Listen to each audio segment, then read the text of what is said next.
Oh my god, finally live. Jeez.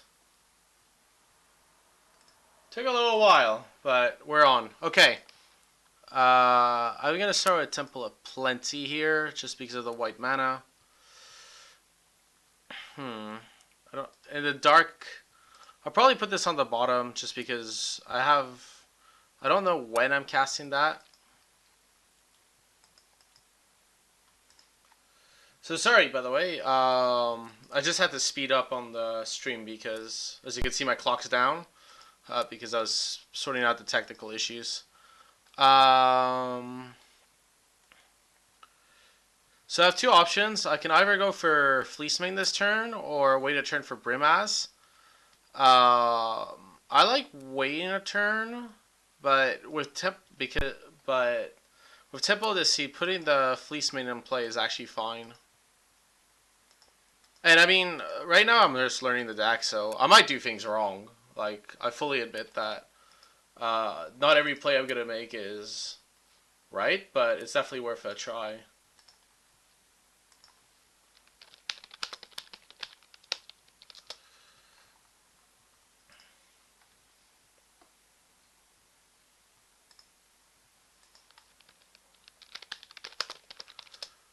What the heck?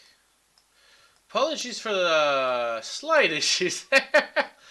My username is not winning list. Not quite yet.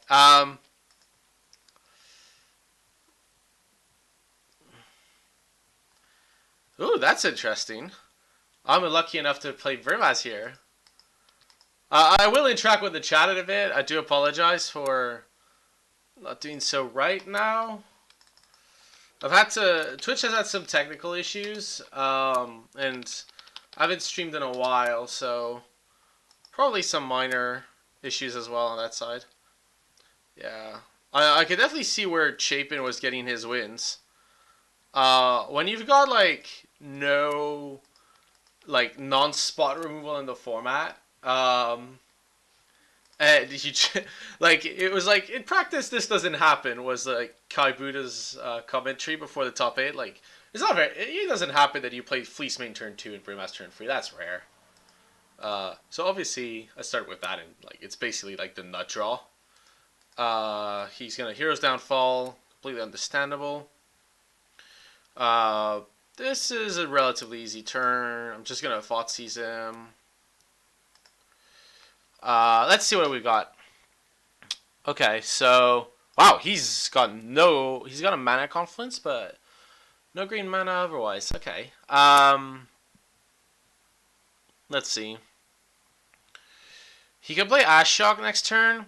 I don't really care about Ashiok, just because I have the Banishing Light. I do care about the Silence the Believers, so I'm just going to, if you guys don't mind, I'm gonna just screenshot this quickly. My plan here is to take the Ashiok, essentially. By taking the Ashiok, by taking the Silence, he can't remove the Fleece Mane, and I can take the Ashiok with Banishing Light, so it's not a problem.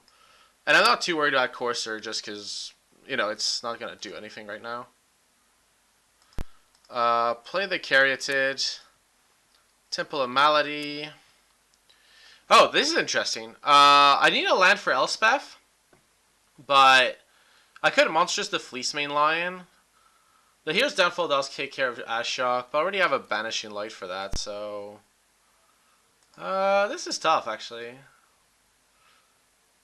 I gotta put this on the bottom, I think. If I did change the stream title, jeez. Okay, I'll check that in a bit, guys. I'm a bit low on the clock. I think I...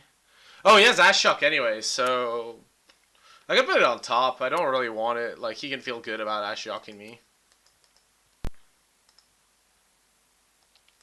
Yeah, I put it on top just because he's going to go Ashiok, take it away, so it doesn't actually matter.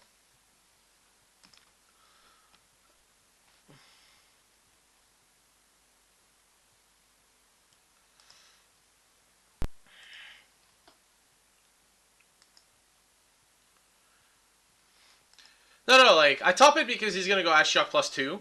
So he's gonna go Ashiok +2, and then take like the hero's downfall here. So uh, the fact he's taking his time here suggests to me that he might have drawn something relevant. He did. That's not good. Oh, that is not good at all.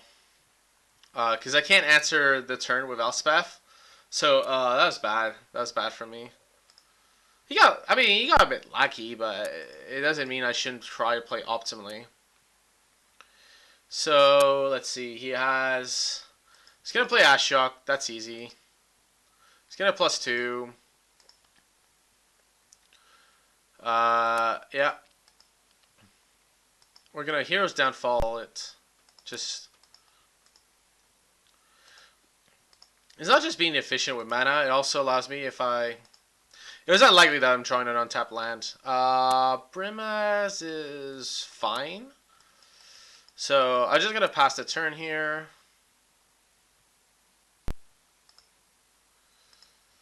He has a Courser he can't cast. And he has 2 cards I don't know. That's bad. Because now you can have a Brimaz in play.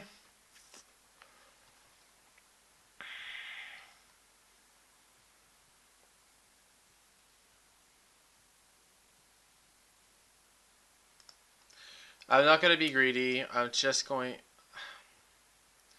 I don't want him to have any threats in play, so... I gotta cast Banishing Light here. And have Hero's Downfall up.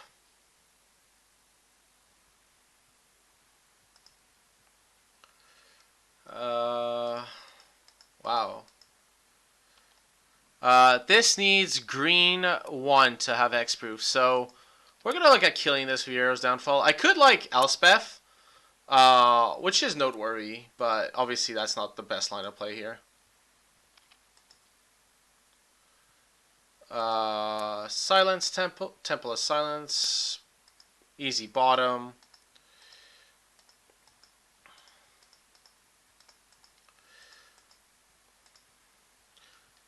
I'm already at 13, and my opponent has not done a single point of damage to me.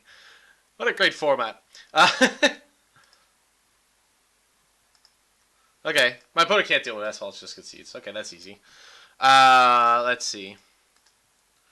Against Control, probably want Boon Satyrs. I saw Arbor Coloxus, assuming he's on the standard bug list. The additional Thoughtseize, of course. This is not for this matchup, nor this. We're definitely in Read the Bones. If there's a matchup where God's Willing is played, this has to be it. I can't.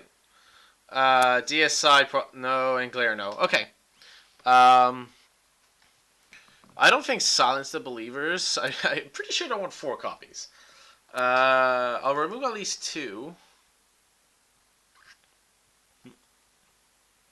I'm actually wondering if I want a single copy of Silence. It always seems so weak when I was seeing Bug playing it. Yeah, Twitch being back up again. Tell me about it. I don't actually like Silence in this matchup at all. Just feels like lukewarm. I mean, they have Reaper of the Wilds, which can be problematic, but I mean, in that game it was a bit strange, but most of the time it's just bad. What else? Although I remember Sylvan Carotid Shapen being taking out the Sylvan Carotids, which, you know, is interesting.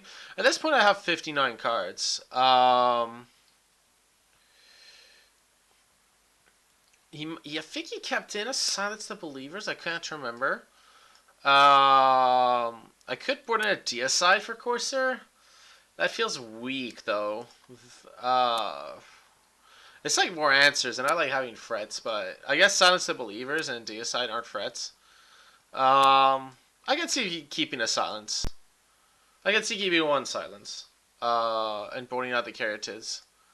Let's try this, see how it goes.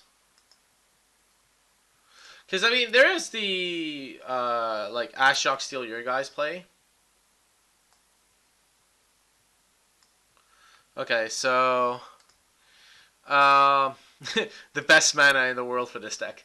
I don't think I should mulligan this. Even the two 4-star Aquas, like being able, there's a tiny chance I can go Brimaz um, on turn 3, but I mean it's full of threats. It's fine, and the mana's not too bad.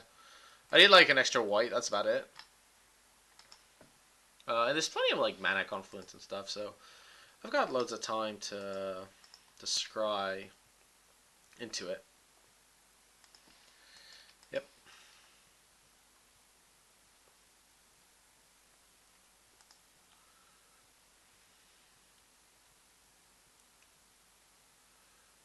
Let's see. Okay, so by the way, when you're playing in real life with the Scrylands, I know those are important decisions, but make sure that you are very knowledgeable of your deck if you're playing live block. Just because, trust me, these things will add up over time, and unless you want like tons of draws, you really need to mechanically know how it works. Um, they're a little faster than fetch lands, but not by much. Like you can see, my opponent took 30 seconds on the first scry. Thankfully, I don't need to worry. Definitely start with Temple of Silence just because I have two forests. Can't ask for better than Thoughtseize, so I'm going to put that back on top. It takes a critical Ashiok, which I can't deal with right now, actually. He's got Forest, Temple of Mystery, so we're going to go Thoughtseize before the Scryland because we're playing the Scryland anyways, so we get perfect information. There's no block PDQs, but there's a block GP, which is what I'm testing for. Okay. So, like, a gajillion removal spells and no black. I have no idea why my opponent kept this hand. I guess I'm not the fastest opponent, but yeah, I'm not a fan of that keep. I'm gonna take the Cura here. Like, it's the obvious card for me. Yeah. Yeah. Although I'm gonna have to play around like a gajillion removal spells if he ever gets to the second black. Temple of Malady. Ooh, wow. Read the bones. Uh, yep. So this might not be the most useful match for testing. Except make sure when you look at your hands, like I would not keep a hand with at least one of each source in those tricolor decks. Because yeah, the game ended. Like, uh, sorry, I didn't provide you a better game there. So the problem there is like he has at least 3 or 4. His opening hand, even the worst case scenario, has at least 3, maybe 4 cards that cost double black. Yeah, yes. Hero's Downfall, Silence the Believers, Extinguish All Hope, and blah blah blah. He's literally hoping on his Scryland and Cura to get him there. And when you're keeping a 7, I would look for better in a 7. Like um, most 7, like 7 card hands, you shouldn't be afraid to mulligan, right? Like, um, if you can, like, I mean, in my opinion, that hand was almost unplayable, so you really shouldn't have kept. But 7 card hands that are marginal and in fast matchups can be afforded on a mulligan. Um, like, if in this matchup isn't the fastest, so you're okay to keep something a little slower than usual. But or like in the bug control matchup, like as long as you have lands, you don't really care. You don't need to get out of the gates racing. But yeah, bit of a shame for my opponent there. So I'm gonna do one of two things now. I'm gonna check what the 8-man constructed queues are like, so we can jump straight into one. If there's like no one, then Ferris Block Constructed has 3 players, so cool. So we're gonna join that. So that way we get 2 block queues at once. So you get like maximum viewing potential here. Uh, while we're waiting for that queue to fire, let's look at the deck I'm playing. So I'm essentially playing Chapin's winning list from the Pro Tour, which isn't just the winning deck list. It is also the deck list with, I believe, the highest win percentage. Um, so it's definitely a good point to start. Not only is it the deck that everyone knows about and wants to play, it is also the wingingest deck. So it's really worth looking at it. We will check before I move on. The deck that's right now on stream is the deck I'm playing, by the way. Um, there are other decks in the format, so we'll try. I'm particularly interested in the red green deck, the red green aggro deck. I don't have the list right now. I'll show it to you probably tomorrow or Wednesday. Because it was the second most winning archetype. But the key about the red green aggro deck, it was displayed by like very few known players. Like I think the Brazilian guys played it, or a mix of Brazilian and Mexican. Um, and they did really well. They got 59% win rate, I think, um, which is actually really really good. Uh, they probably had a very good constructed deck, and on a personal level, when I look at a deck list where like bug control, right?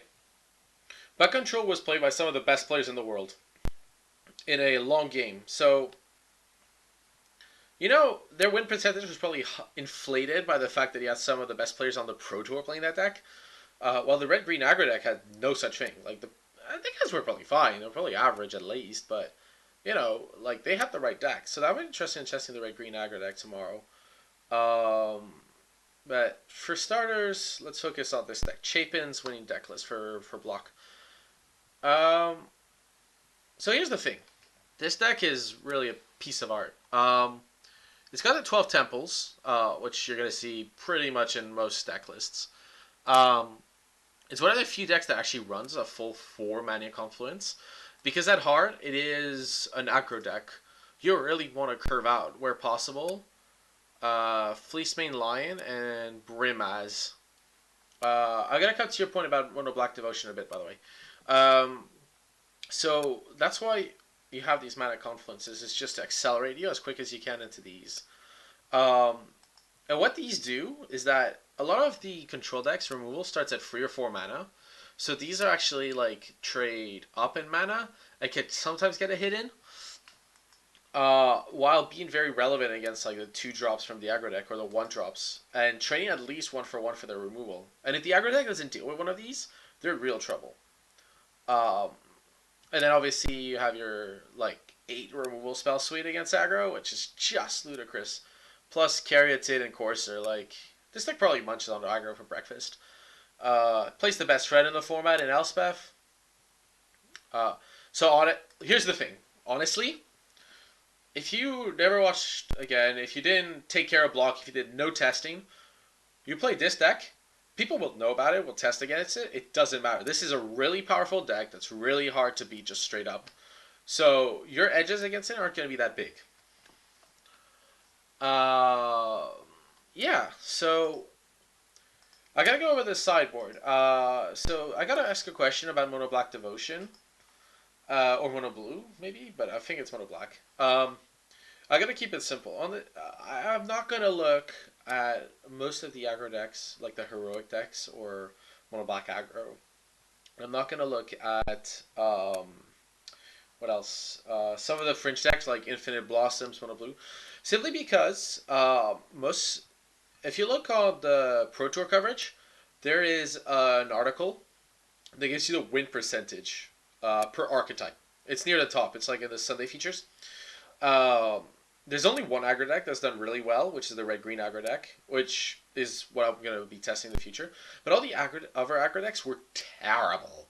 Like, your whole format consisted of 4 of these, 4 of these, 4 of these, and 3 of these.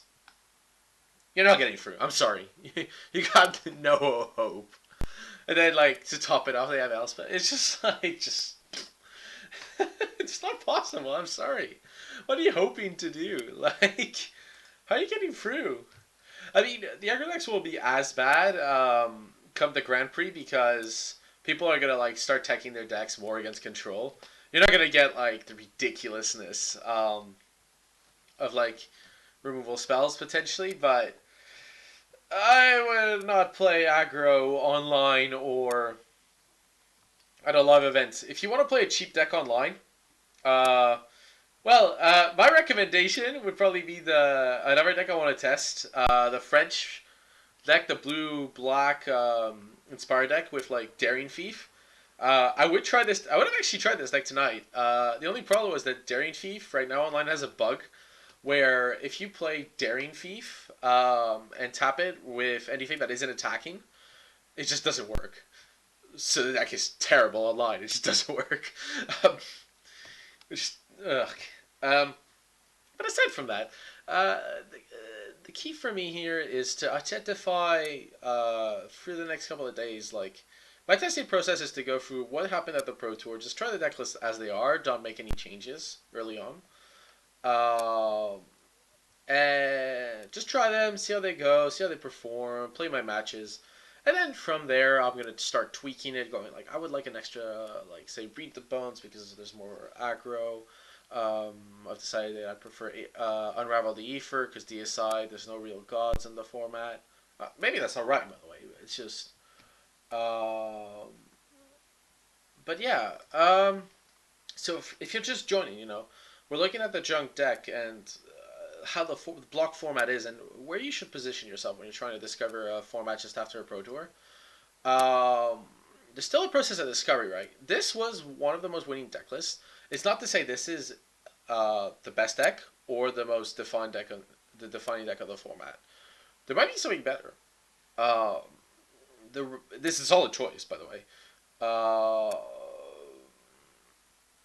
the red green deck, aggro deck is. I keep talking about it. I really should be showing it. If you need to look it up, it like played like Eidolon of the Great Revel and Golden Hind. You're not gonna miss that deck list in the lot. It's very unique. But it got like a 59% win rate, like which is insane. But it's not a bad idea. Like Eidolon of the Great Revel is actually well positioned, and the deck has a bunch of like Xenagos and Stormbreath Dragon, like hasty threats to kind of take over the game and punish them. Like you go Idol of the Great Revel. If they don't kill it, then next turn you like play like a 3 drop or a 4 drop. They have to kill the 3 or 4 drop. But then they take 2 damage. And then they take 2 damage for the Yellow. Then you go Dragon. And then you try to kill the Dragon. But then you take 2 more from Idol. Like it's just an infinite process of horridness. Um yeah. Let's see.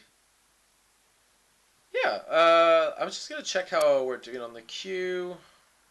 Oh, great. We were at 4 players. We're now down to 3. Great. I'm gonna go and let's see.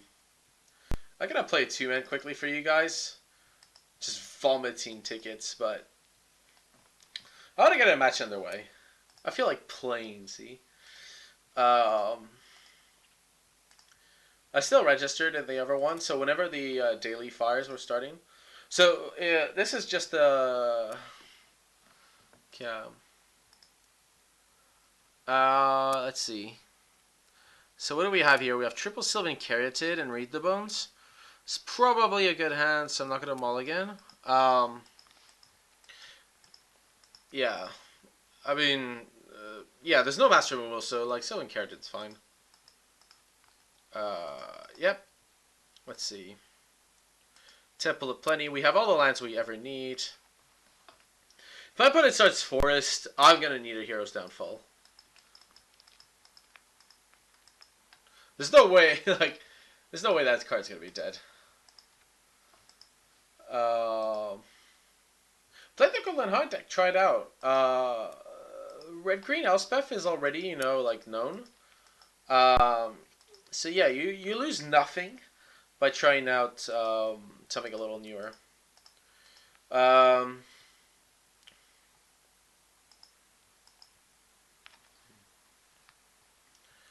So the Red Green Elspeth deck doesn't play basic planes.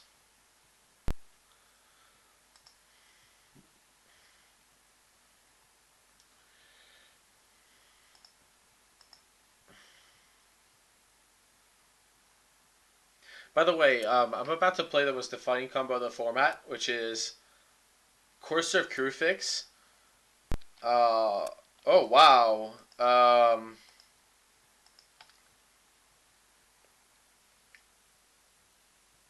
I am tempted here to kill the.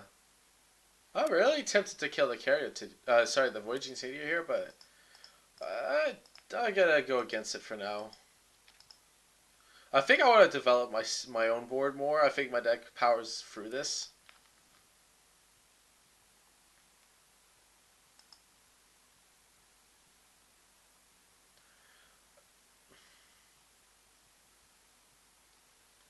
Um, yeah. So, on the red green deck, try the sped over. Does ban planeswalkers? It might be. I don't know. You know, like it is online. I could be playing a random like 2 color deck that's just cheap budget. Uh, I if it's the bank combo deck, it's pretty bad. Like that deck like folds to Thoughtseize.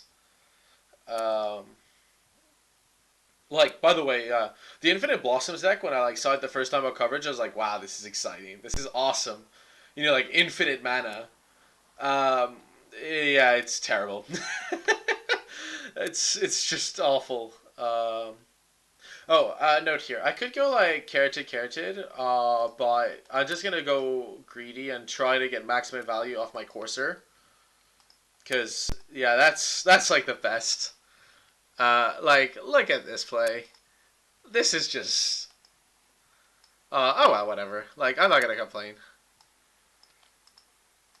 Like that just feels so good. Like this like I could see myself doing this all day at the Grand Prix. Just carroted, courser, +1 card, +1 life. This is why you can't play aggro. Like, what are you doing against this? Like, oh, banishing light. Okay, that's yeah, that's a little awkward, but yeah, what are you gonna do? My opponent did attack with this, which is definitely wrong. Um, I'm going to play a temp. Even if he's seen the Temple of Plenty, I would like playing Temple of Silence to get the mana. That's gonna be good. And because there's no mass removal, I'm just gonna play out my Carotids. Like they're not gonna do anything else, so. And I definitely want like top-notch mana when that Silence of Believers comes down. Just goes like.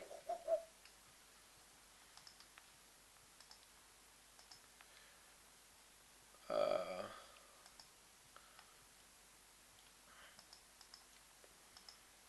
Brimaz, huh? Okay. Let's see. I could either so I have two options. I could play Hero's Downfall, or I could go Silence the Believers on these two. Um, I can play Temple of Plenty first. See, that's a free card. That's free information. I gotta put Thoughtseize on top, mostly because it would give he's been mana screwed, so I'm gonna get a spell with that.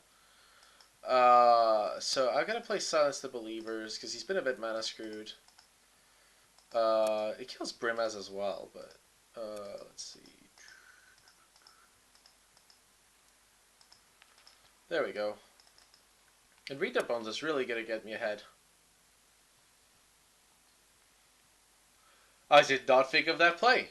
I don't think he's gonna buy a Blind Haze on Carotid. I'm not gonna lie. Actually, he might be. I might be playing the mirror match. Um, Unlikely as though it sounds, he's played Brimaz, Caryatid. This Pelugranos, yeah, I'm playing the mirror. Okay. Let's see. Thoughtseize first. Just get that information. Okay, so he's playing Naya. Okay, what do I have here to work against?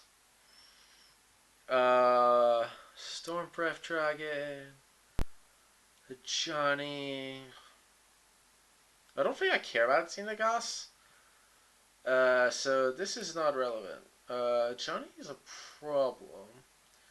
As is Pelucranos.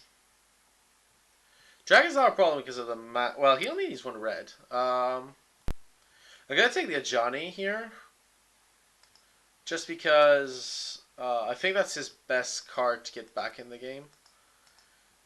So here, just play Read the Bones. I playing Pelucanos of my own this turn is probably correct.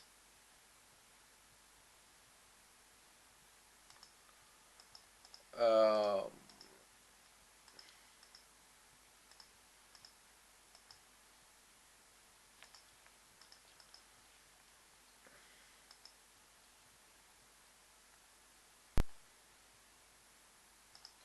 yeah. He might draw an untapped mountain, but eh. How much mana do I actually have? One, two, three, four, five, six. This is gonna be munched for breakfast. Uh, my opponent should definitely be attacking here. I'm not trading. I have too much value from this, so I think the coming turn I want to monstrous this.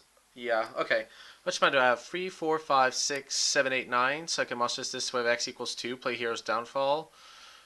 Yeah. So I can't play Fleece Mainline and Downfall, I think. 1, 2, 3, 4, 5, 6, 7, 8, 9.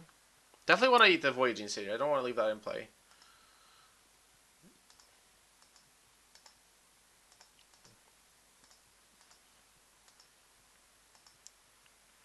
X equals 2.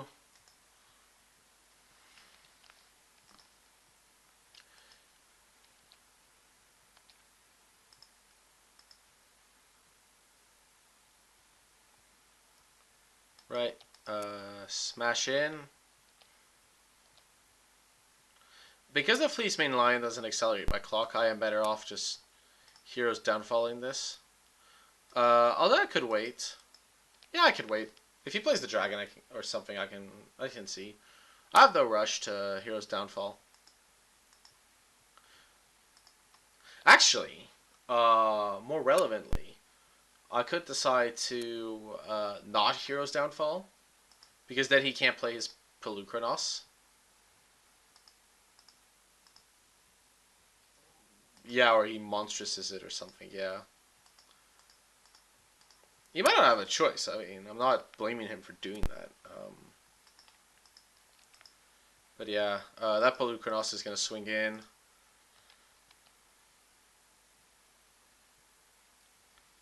He really can't. He can't block. I mean, he can't win this game anymore. So just play a Fleece Main Lion.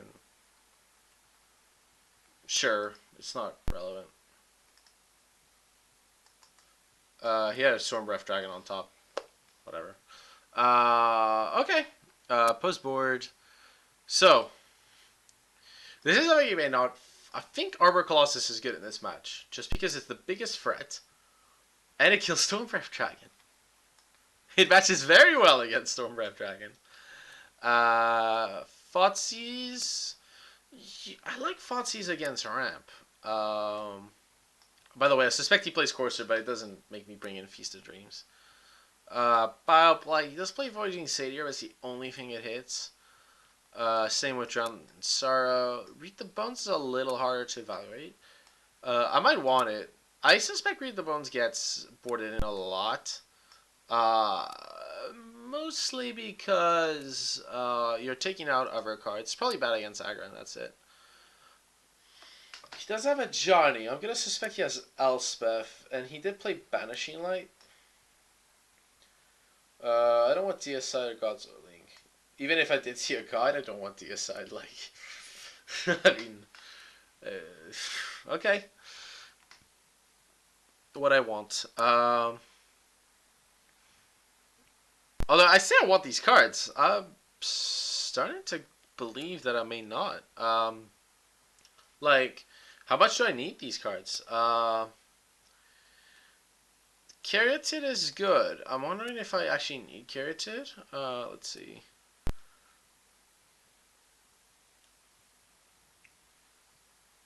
Vanishing Light is probably the weakest removal spell.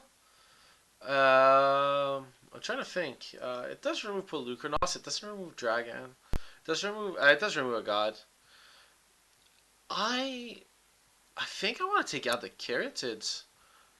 Um, as strange as it sounds, I don't need Sylvan Caryatid in this matchup. Um, I don't think I do, anyways. Fleece Mane is okay, but it's a little underwhelming. I, I'm having trouble seeing what to port out. Uh, maybe I don't want the 4 Thoughtseize. Maybe it's too much. I gotta finish this board soon. Uh, probably want the extra read the bones. I'll board out a Fleece Mane. That might be wrong. I think it's correct, but I might be wrong. Let's see. Okay, so we've started our 8-man as well. So this is a brand new 8-man. So we now got an 8-man, a 2-man, and a daily, which is sweet. Okay. We're triple queuing, guys. Triple queuing. It's the way to go. Yeah, in the dark, I'm keeping this. I'm not going to Thoughtseize on turn 1. It's so little value. For... I can always Thoughtseize later. This goes on the bottom. My mana's already pretty good. Would I like to mulligan? This sounds fine. I gotta close the 2-man event. There we go. Cutting scries. Maybe I shouldn't have taken out the Carrotids. That's a tough one.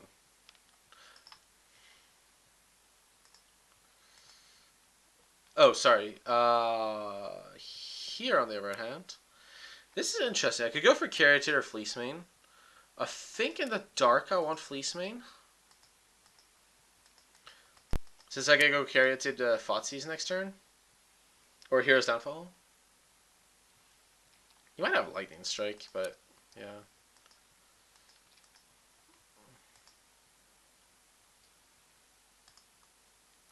So my opponent finally plays a Temple in my 2-man game.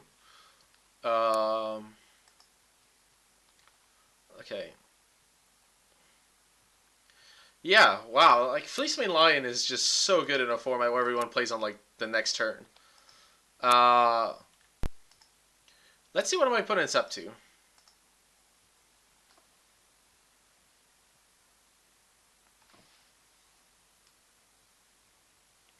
Magma Jet does nothing. So... this is, I'm liking this deck. This is a good deck. I'm definitely taking the course here, because I've got a downfall for the dragon. Even if the dragon's technically the best threat. And I go for the Fleece Mane over the Carrotid, just because of the power level here is so much better. Like, I just want to put pressure on my opponent before he can recover. And back to our other match. Because I'm going to tap Forest. I'm going to start with Temple of Silence. I'm a little light on things to do. I like Read the Bones. It's just not the right time for it.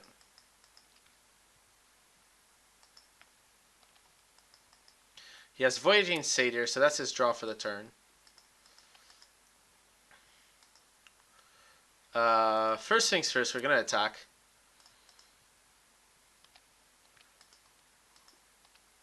He's going to play a dragon. We know that. I mean, I'm not going to be able to Monstrous them, so I may as well like go Temple. Read the Bones. I think I won't Read the Bones. Because I can then go... It's a lot of life loss, but I'm okay with that.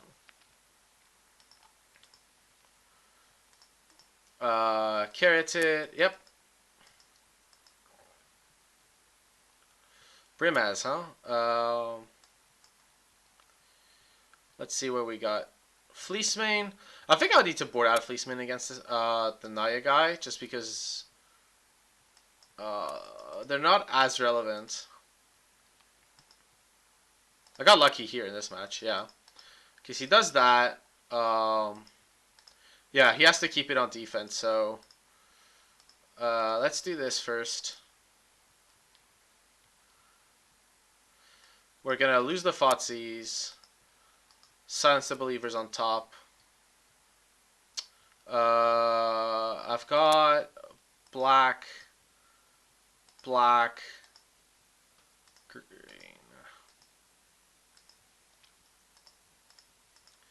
And a pair of Fleece Mane Lions is taking that match. Oh, he's still stuck on lands again. Wow. So here I have two choices. I can go with Brimaz or I can go with Glare. It is a rock deck. But whatever, I like it. I think I'm gonna go with Glare here, just because I can then follow up with Corsair Crewfix or Pelucranos next turn. Uh, and I want to play the. Actually, yeah, if I play a top line, I have to play Glare anyway, so I'm committed to this play by playing a tap land. Like I'm not gonna like play a tap land and then I could play Fotsies. I could play Courser and then Fotsies with Mana Confluence, which is probably correct. So back to our match here in the 8-man. He's at the 4 cards. I can't see what he's gonna do that's gonna save him.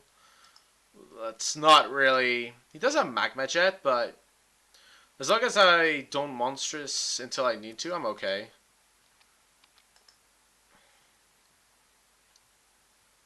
Sure, like that's not a problem. Uh, Bottom. He's gonna try to kill this one, Magma Jet. Probably not. Okay, cool. Yeah, just the threat of activation is better. I can see the argument for on the play and on the draw. Elspeth, huh? Okay, that was an out. I'm gonna be silencing some believers on my turn. Thankfully.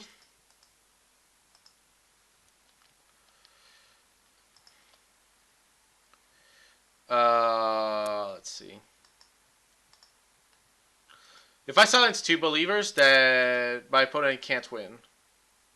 Because I'm at least going in for free. But you can see the power of Elspeth there. Like, it's quite a good thing that I've managed to whittle down my opponent's life total that much. Because otherwise I'd be in trouble. Back to our 2-man. He goes for Xenagos the Reveler. Xenagos is really bad for me here. Simply because it's both a mana producer and a threat. Okay, so back to Naya. Fleece Mains were good, but you know what? I don't actually think they're necessarily what I want. I definitely want Glare. Thoughtseize. I don't think I want Read the Bones. I want Arbor Colossus. Actually, I don't want the 4 Thoughtseize. I don't want redundant Thoughtseizes. He has bad accelerants. I already have the Fleece Mains. That may be incorrect, but I think it's fine. Well, we're gonna try different things, you know. I might be wrong on one of them. I'm not claiming to be the expert. Let's see. And match number 3. Man, that's pretty good. It is lacking a second white for Brimaz, but we have time. We have Thoughtseize. Okay, here. I do want to put pressure on Xenagos, but Pelucranos isn't going to do it. Brimaz might, except if he like keeps that back. I gotta. Oh wait, I can't play Corsair that way. I can go Thoughtseize first.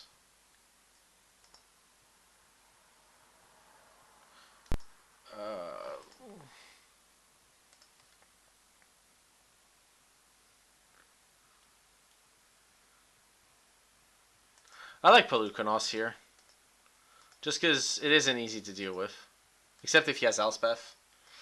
In which case I'm in trouble anyways, so...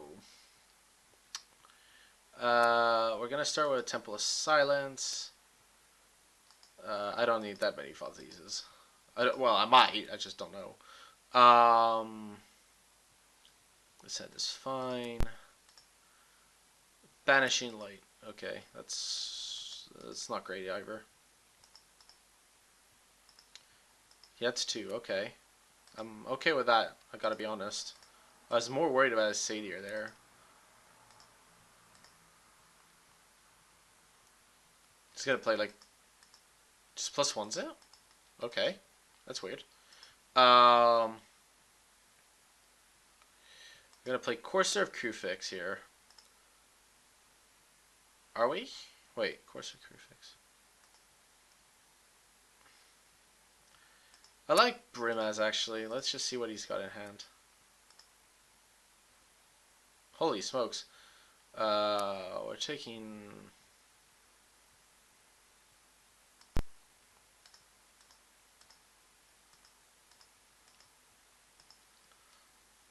And I forgot to play Mana Conflict. I really shouldn't be playing triple queuing. That's a mistake, guys. With a triple queue, it can be hard to follow what's going on. Uh, oh, wow. Uh, Literally a bunch of lands, Ashock, and Psychic Intrusion. I would have wanted the extra Fotsies. I gotta take the Ashock.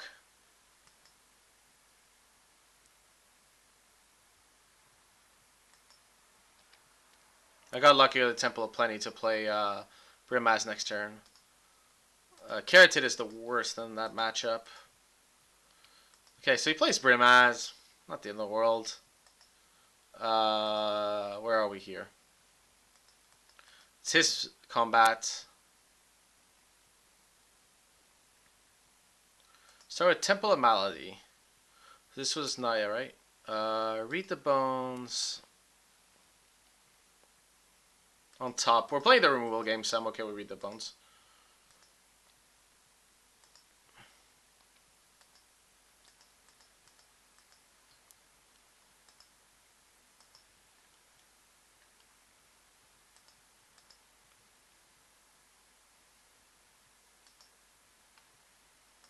Let's see.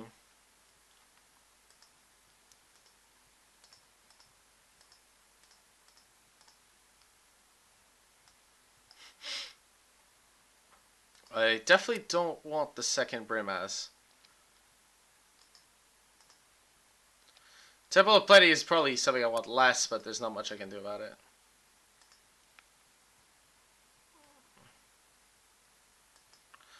Brimaz on turn 3.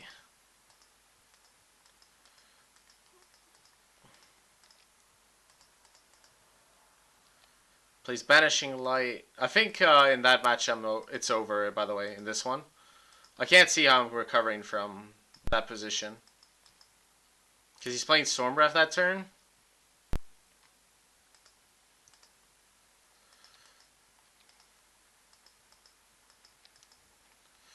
Yeah, here I'm literally just playing Forest and passing the turn.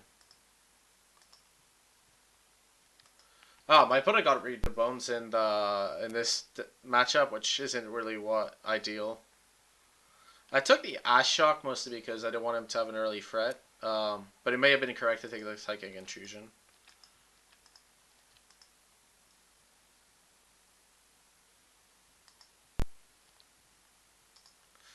Well, that's like drawing a card. That resolves the Scry argument for me. Glare of Heresy. Yeah, his glares are not as good as my glares. I could Hero's Downfall, or I could play my own Courser. I like playing my own Courser there, but it's just because I don't care about his Courser so much. It felt better than playing Read the Bones. My opponent just gets the Scryline. All the goodies.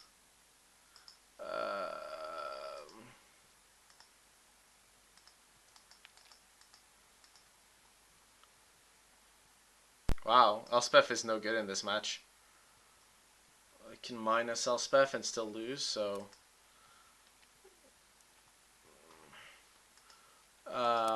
let's see. So there's a lot of games to follow at once. Just trying to figure out how to keep on top of them. I'm not winning this one. No, I'm not. There's nothing I can do here.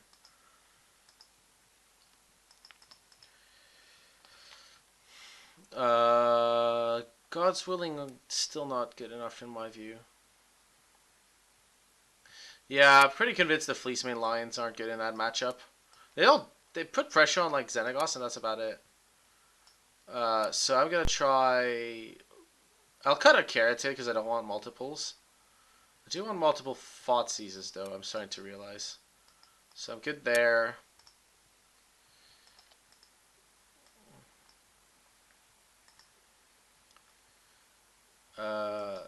Beginning of his combat step, right. And now I have to think of the Psychic Intrusion and Hero's Downfalls he has. Um, so, ooh, his Pelucranos. So I can either play Silence the Believers or Banishing Light.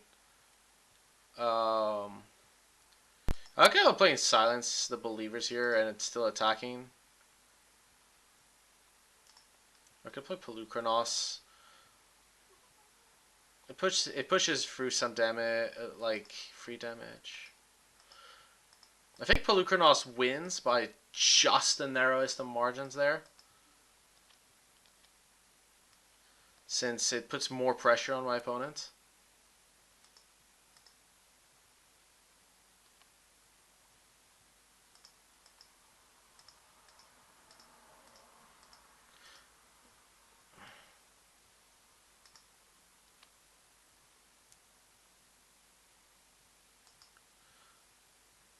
Fleece Main Lion, huh? I could play next turn like Banishing Light and Fleece Main.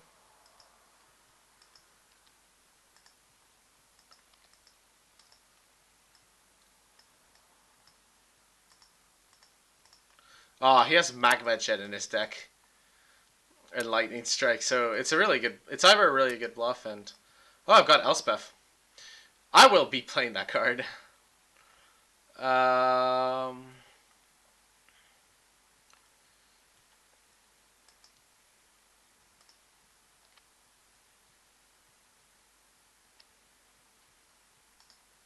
put on top. I'm sure my opponent's gonna be shocked at that revelation. By the way, here I passed a turn, and I'm planning to Hero's Downfall his Fret. Just because I needed tempo. But killing a course is not the end of the world if I do.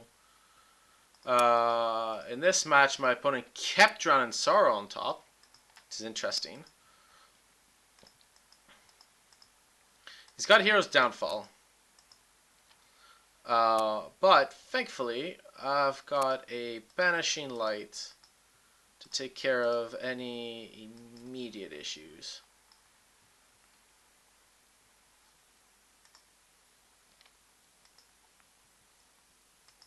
Yeah, so he's going to play Storm Breath in this match.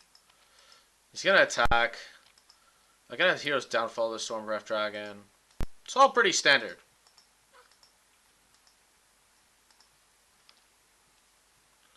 Got Pelucranos on top. Strange enough, I'm okay with Pelucranos on top. And here I'm just going to pass with Silence the Believers up.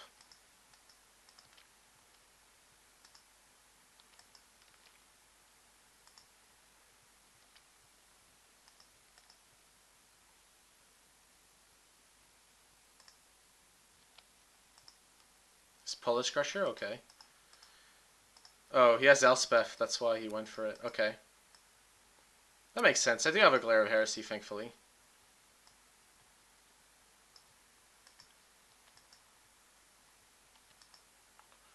I could silence a Courser.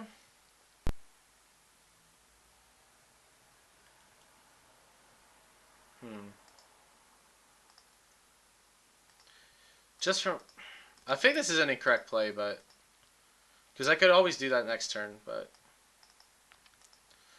This turn I could play Glare and Pelucranos.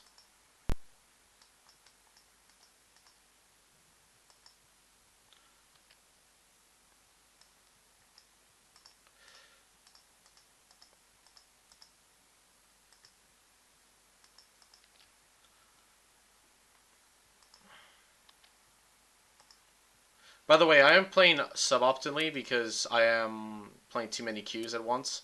This was an accident. I did not intend to play this many queues at once.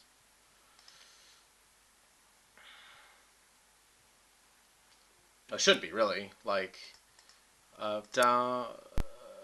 this is my 2-man, though, thankfully, so it's not too bad. Start a Temple of Silence. Just because I could draw Thoughtseize. Attacker step. So he's going to Hero's Downfall the Pelucranos here. Yeah.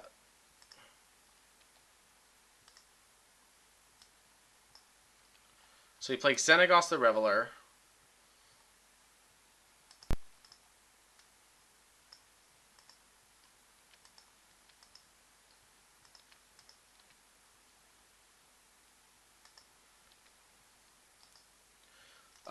Playing Brimaz on time is pretty good.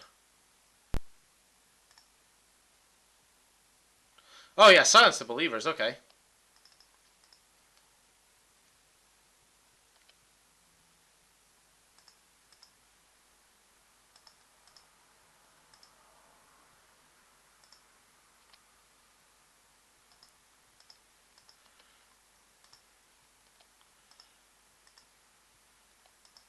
So he has Hero's Downfall and Silence the Believers. Okay. And Drown in Sorrow, sorry. He doesn't have... He needs to, like, untap Swamp to, like...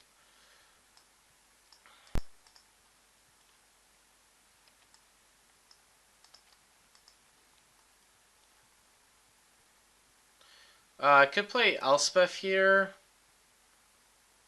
I think that's just correct. Like, playing Elspeth is usually correct.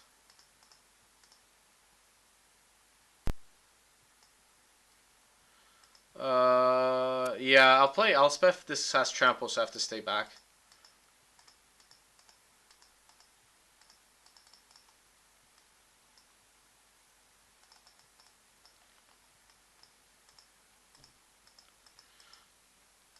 Oh, yeah.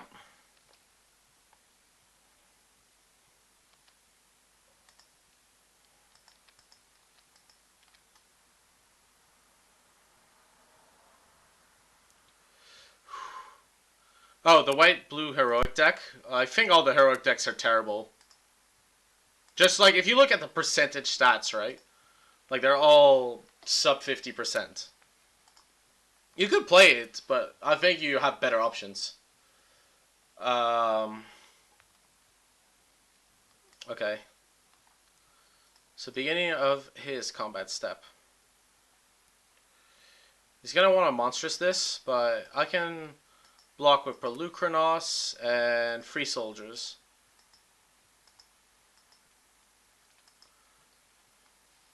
So, yeah, he has to... It's not too bad. Brimaz. I misplayed, by the way. I should have played the second of Temple of Silence. Because I had Hero's Downfall and Brimaz.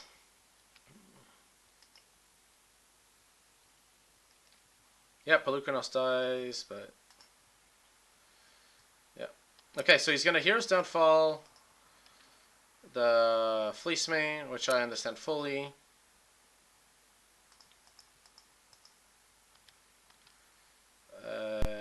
He's going to go down to 1. Sure. Brimaz. Brimaz Wars. But yeah, I could have won that Brimaz Wars if I played properly this match. It's very important to think of your mana, and when you're playing 3 matches at once, you can't. I'm okay with just Declare Heresy, and, you know, being lucky is better than good. This is pure proof of that concept. Read the Bones is fine. I started to think that Read the Bones in this Naya matchup is incorrect because I just don't have the time. Okay, so he goes Drown in Sorrow.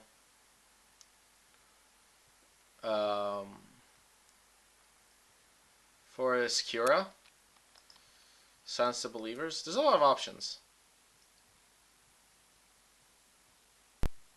Hero's Downfall. Okay, that's fair. There is a School of Thought where I should have kept the Fleecemane until it was hexproofable. I'm quite willing to entertain the fact that I was wrong there.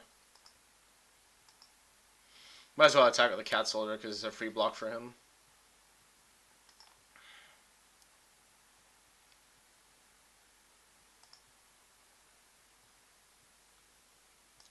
I have.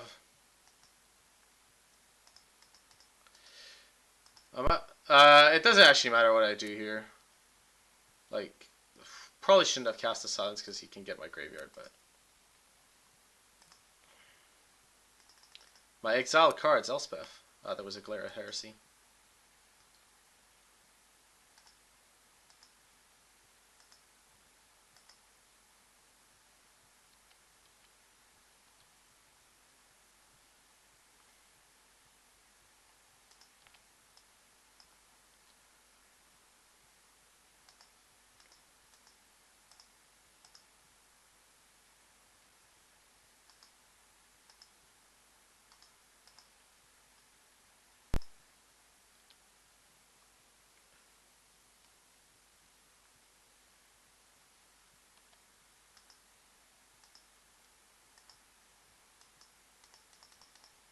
Okay, I've apparently won that match where I had no time, which was thankful.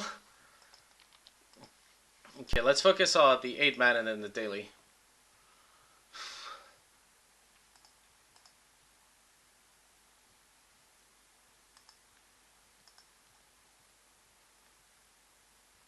Arbor Colossus.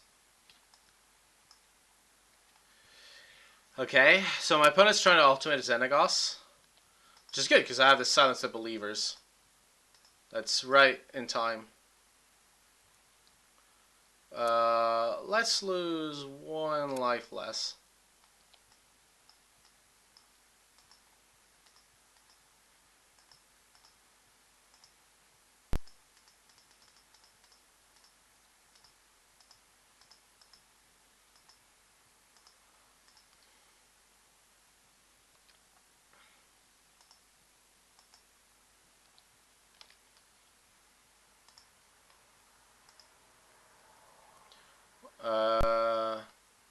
He took the Fleece Mane, which makes little sense to me out of everything I have. But okay.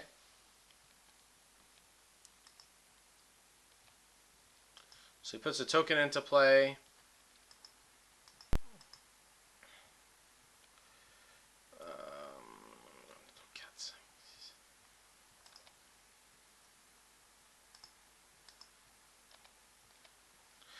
Okay, let's focus on this game quickly.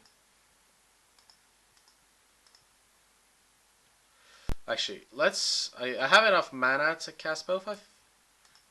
Let me check. Yeah, that's enough green.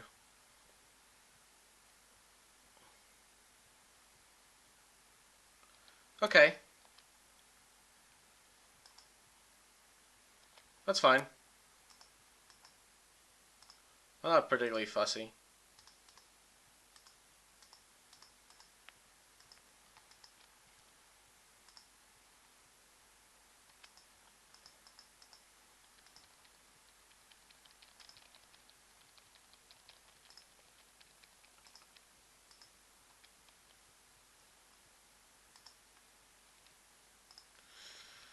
I might be able to get it done. Might be just able to hang on and get the job done, but I don't know. I do have Hero's Downfall, so what I gotta do here is just attack my opponent, kill the Xenagos with it. At this point, it's fine.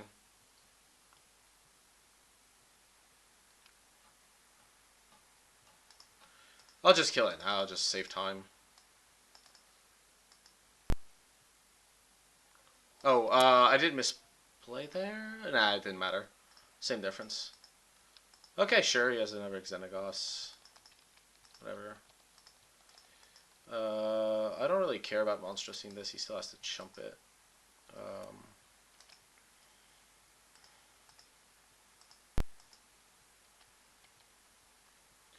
I'm only worried about Elspeth though now, so I think I'm gonna keep this Hero's Downfall just in case. Progenitor's Prognostic Sphinx is quite awkward in this match. Thankfully, Elspeth always to the rescue. Prognosters think will kill Elspeth in 2 turns, but my opponent's at 1. So I'm hoping he doesn't have like a second Drown in Sorrow really here. And if he does, it's okay. Yeah.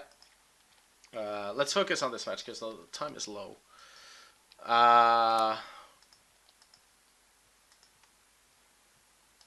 Let's see.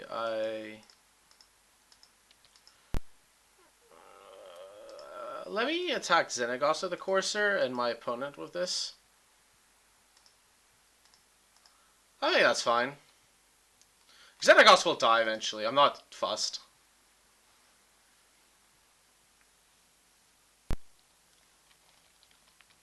I'm in no rush. Like, I will get there eventually. Sylvan Carotid. Okay, so he's got blockers for Elspeth 1.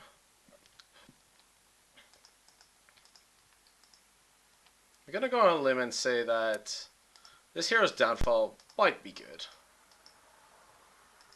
Because he has no white mana currently. And he would attack with Sphinx in most circumstances. Cool. So I won that game.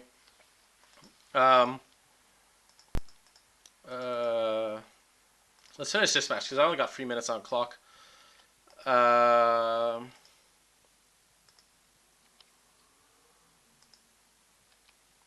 I might have to start like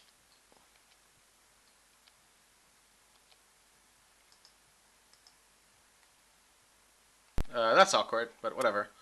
So attack Xenagos, attack my opponent.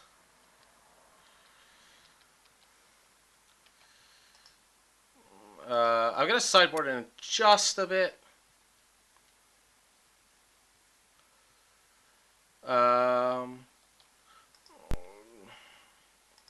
Yeah, so he's got Lightning Strike, sure. Here's what's gonna happen in the turn. Assuming he has nothing, I'm just gonna Monstrous the Arbor Colossus and win on that basis. Because I have Hero's Downfall, so it doesn't matter.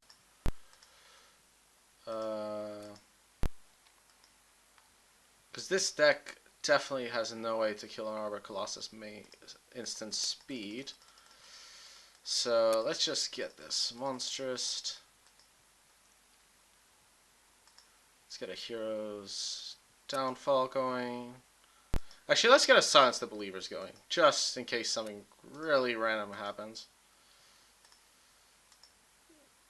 Right. Cool. So I won that match. The 8-man's going to start again. And the control deck. Boon Satyr's Arbor Colossus, Thoughtseize, and Read the Bones come in. Silence the Believers come out. As do Carotids. So I'm probably keeping one silence. God's Willing comes in. Deicide stays out. Drown in Sorrow, Boblight. I think one silence stays in. Alright, that's what we wanted. Good. Next match. Wow, my opponent took more time than me on sideboarding. Okay, guys. Okay. Now we're in turbo mode. For those keeping score, we're 1-0 in the 8-man. 1 up in the 2-man. And 1-0 in the... I think we're doing well here. We're doing well. Okay. This might be the first hand I've seen where I'm not completely happy. I don't think I want a mulligan. The reason why is I have a Scryland, I'm on the draw, I have Read the Bones, I have time to get there, and I have 2 Brimaz, which isn't like the best threat, but it does get the job done.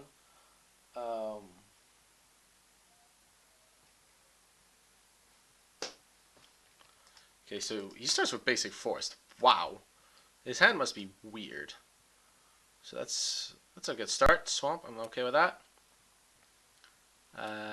While I want more green, I actually want some Scrylands right now. Wow, Forest, and he kept? He must have mulliganed. Yeah, he mulliganed to 6. We're gonna go Temple of Malady here. It's unlikely I'm gonna get an untapped White Source. So Fleece Mainline's fine. Well, I won't be able to protect it with God's Willing. I'm okay with Fleece Main Line. It's not on time, but I want the Darwell. Would I like to play first? Yes. Mana looks okay. It's missing double, but we're okay. No. Okay, so he's got blue mana online. We're going to play Fleece Main Line here. Although I'm going to note that our mana could be more stellar than this. And also look a note I could have kept black open. It doesn't matter much. This is why he kept Courser Crewfix. Okay. So he's got Courser Crewfix, Silence Believers. Here I've got... I'm going to start with Temple of Plenty here, since that seems like the strongest. Fleece Main Line. Wow, so I can go Fleece Main Line, Brimaz. Sign me up. Meanwhile, in this match, Brimaz is coming online. So he put Silence Believer on bottom. I'm gonna attack with Fleece Main Line. It doesn't actually matter, since I can't see him attacking back, so it's basically a freebie where he's like, what the hell is going on? He blocked. He remembered that there was nothing I could do. Okay, that's cool. Brimaz comes along for the party. Pass the turn. So he Thoughtseizes me. Well. Yeah.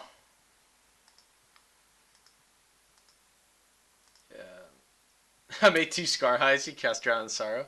Story of your life. So he takes the Courser here, which suggests to me he either overvalues Courser or he has a second Thoughtseize or some removal for Brimaz. He did not know of this, of course. I'm gonna play Brimaz. I might as well give him that information for time purposes. Like, Fleece Main's just gonna bash in there. I don't think like it's that common to get Fleece Main Brimaz. I think that's rarity. So he's gonna Thoughtseize. Just a little awkward. Not the end of the world. Especially as the Fleece Main is gonna upgrade soon. Year's Downfall of the Brimaz. Can't complain. Definitely Temple of Malady, because I have no black mana. Mana Confluence for sure, because I have 2 Elspeths. And alternatively, I can like upgrade the Fleece Main. If he doesn't kill it. See, this Fleece Main's been doing a lot of good work. Okay, Cure the Crashing Wave. I'm a fan of ultimating the Fleece Main here. Like right now. It doesn't. He can't attack anyways. I'm pretty sure he can't attack Kiora, but we'll see what happens. I'm pretty sure it doesn't work. Yeah, it doesn't work. Okay, so I've got God's Willing. I've got Arbor Colossus. I'm gonna go gung ho on my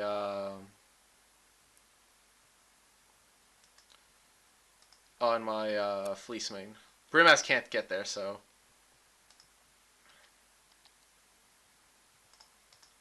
let's upgrade Fleece Main Line now. Yep. Deals the damage, does the business.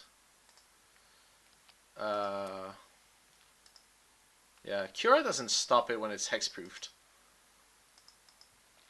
Shock and... what did he get? Courser Crewfix. I don't like that at all. Yeah, he drew a card with Cura. Let's see what I draw. I'd like to... so I'm doing nothing this turn. In the dark, I think I prefer killing Cura.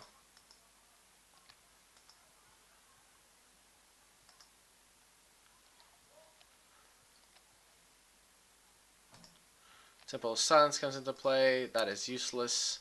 and pass the turn. Okay, so in the other match, my opponent had Dissolve on top.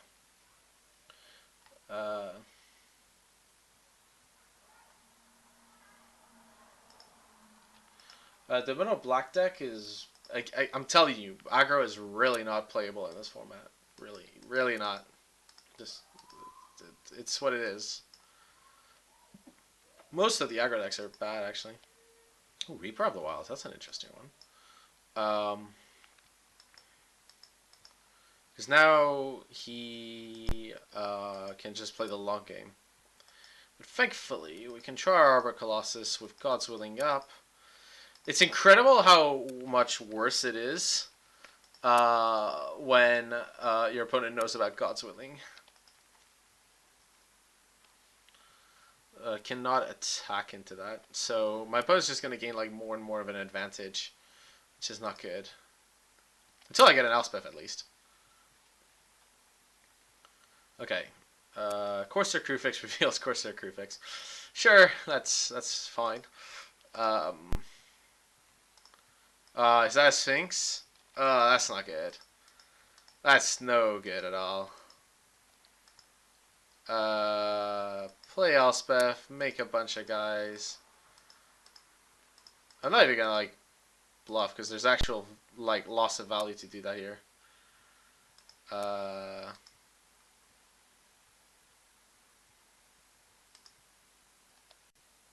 Scry 1.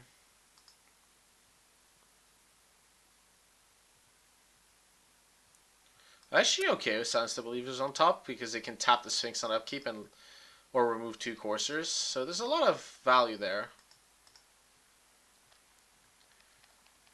Okay. Oh, and this other match is going on. I'm just gonna smash in with Arbor Colossus. It's almost never wrong. If he gives this Reaper Death Touch, well, I've got this 4/4 behind.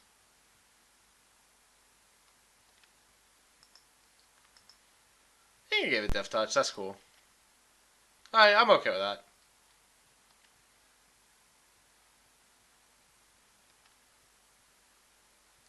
Then we play Temple of Malady. Put that on bottom. Pass the turn.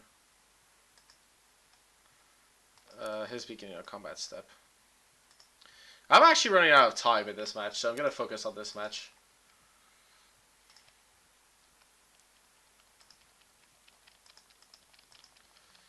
Yep. Those two, that Courser is definitely getting him an advantage here. Ashiok.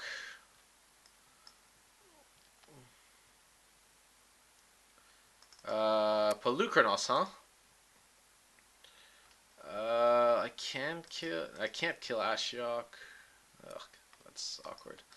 I guess I could. It's just not. Also, that turn with the Arbor Colossus, I should have attacked with also the Fleece Mane because that was a free attack.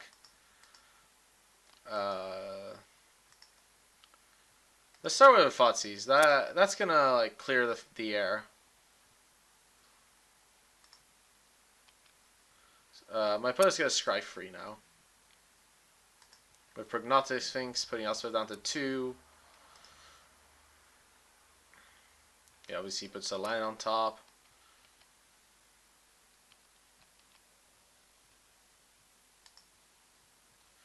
Wow. That's 2 Read the Bones.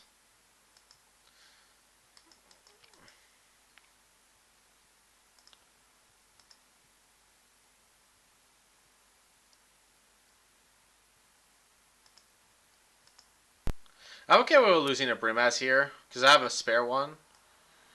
Oh.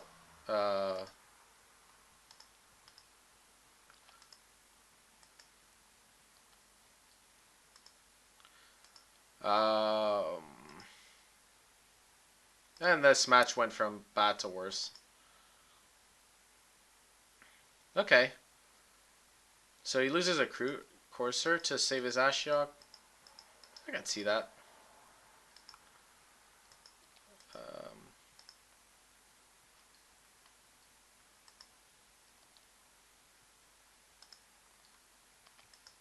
Yes, silence the believers on top. Okay. Silencing those believers, and he's on the courser plan for sure. Although I suspect one of those is about to die.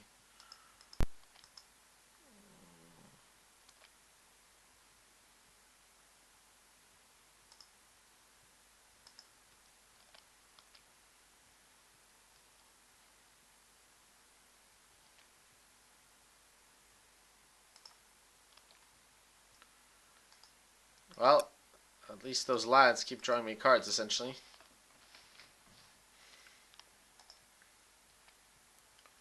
So he puts into play Pelucranos, yes. 1, 2, 3, 4, 5.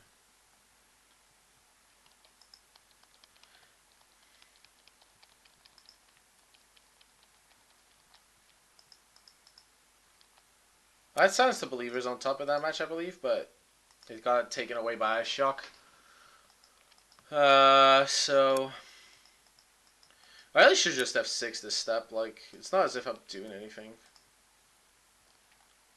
Oh, another Ash Shock.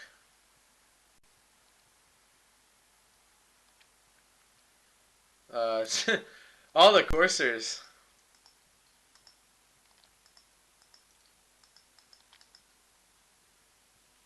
I can use downfall the Ash Shock or the Pelucranos here. Bigger fan of downfalling the Pelucranos, because I can put pressure on Ash Shock.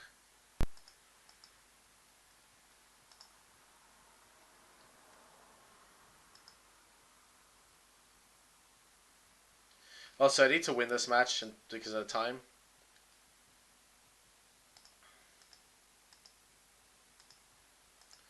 Let's kill Ash Shock.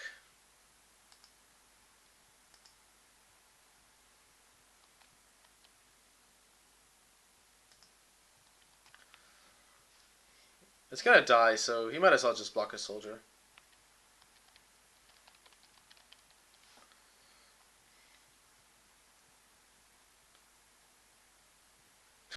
Another courser? Why not? That's like a 7 for something.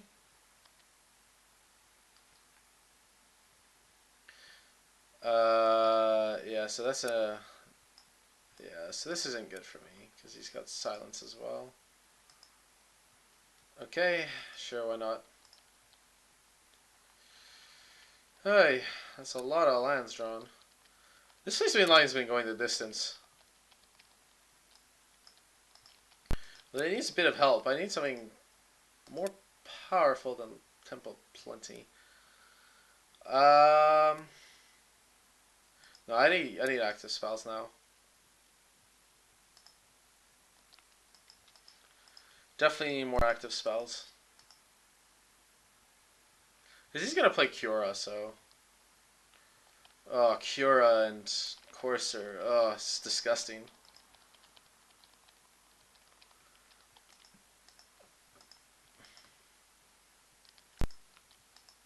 Yeah, Cura. Oh wow, another silence.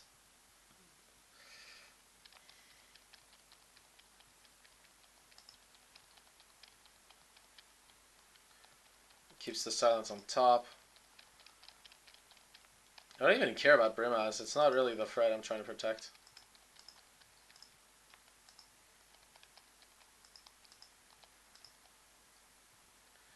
Um.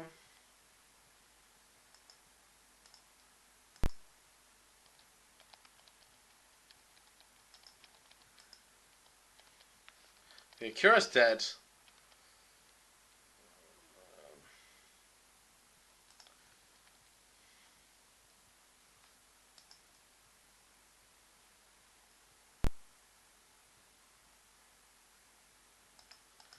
I actually don't even care. He can silence it if he wants.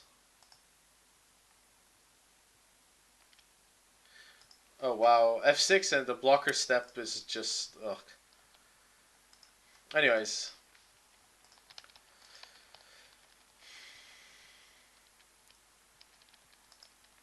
Another Cura. Wonderful.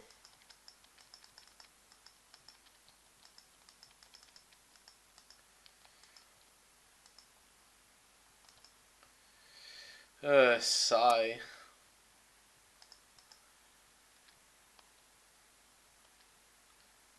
This time I could protect Brimaz with God's Willing.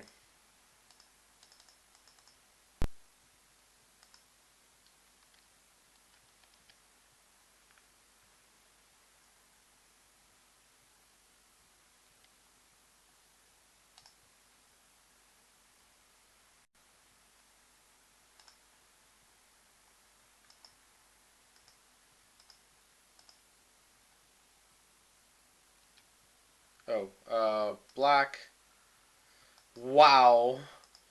It literally was like draw a card, so.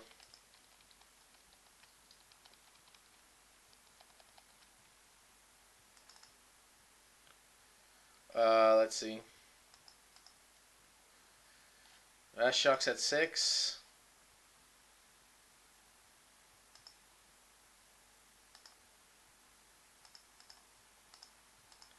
Let's try and kill Ashiok. That seems like a plan. My opponent also has Hero's Downfall.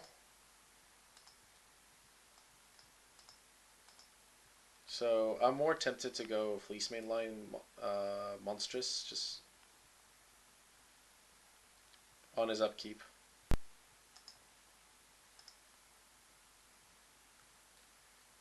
Unless he has Silence the Believers. Let's see anyways. Psychic Intrusion, jeez. I don't think I can win on time. Ugh. Another Ashiok? Okay, great. Ugh. This isn't a deck I should be multi-queuing with. I guess. I don't have anything too insane, do I? I mean, it's not too bad, but... Bioblight? Oh, that's awkward. Okay. That is awkward.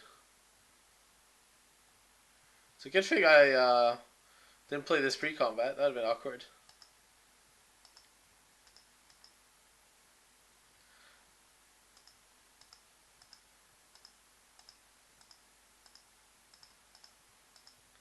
Let's do this now, when he has no mana to kill it.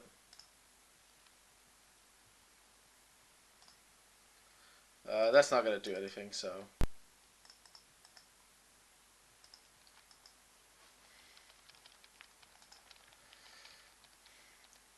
Another Psychic Intrusion. Oh my gosh.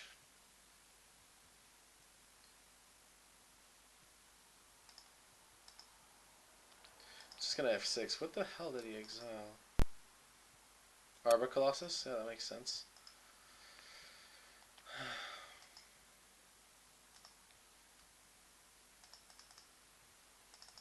I think this game is unbearable and I'm gonna lose to time.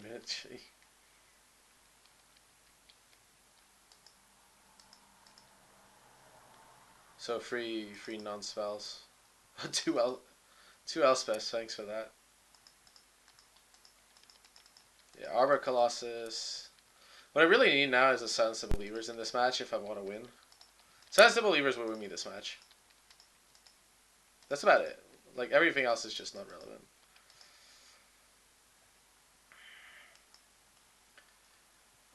Yes, Silence the Believers, but...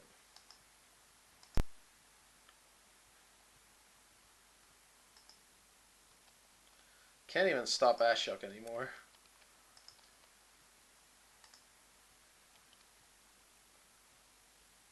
Ugh. I'm being Ashioked on 2 fronts.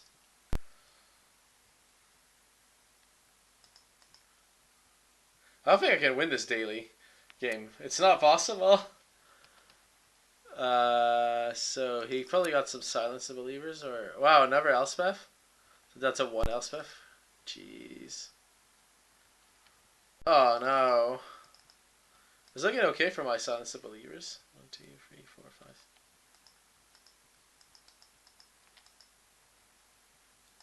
Read them bones.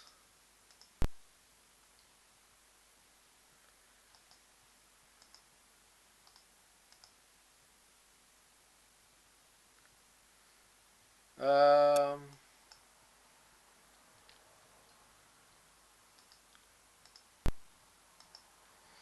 I think I'm gonna play Elspeth here. I am running out of time. Oh wait, I just passed priority by accident. It's the fun when you're running out of time, so I'm gonna concede that game. And unfortunately, I only have 22 seconds to finish it, so I'm gonna have to concede the match. Which isn't great, but I have 20 seconds. There's no way I can win that match. Um, oh well. I could have given you an opening hand, I guess. Okay, so my opponent has no fear. He's just getting in there with Sphinx. Yeah, sure. I mean, I can't do anything about it.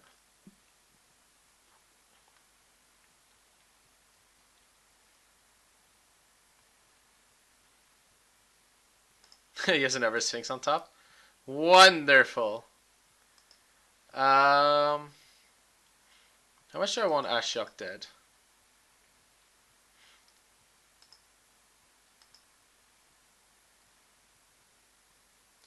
Uh, I'll do this because he'll be tempted to block with a Courser. Then I've got Elspeth. Ah, interesting. Clever, clever.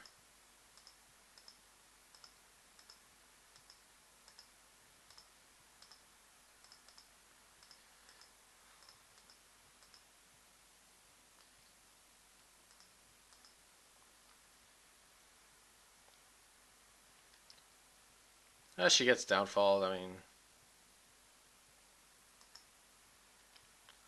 let's see. I definitely don't want to swamp at this point. Yeah, in the daily event, continuing the match at time was a little oops.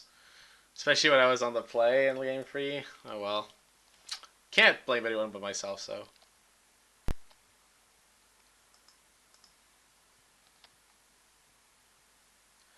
Yeah, so he's gonna Sphinx me.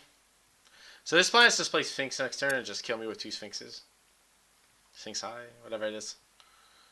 But thankfully, this one I have time for a game free.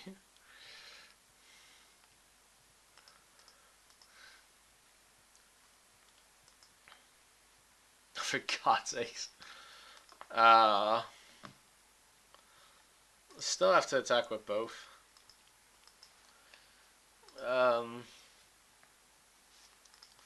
I'm basically looking for Silence the Believer, the hugest of them.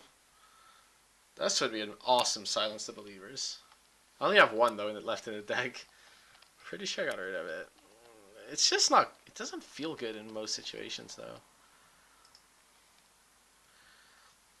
I'll just let him do his ultimate scry.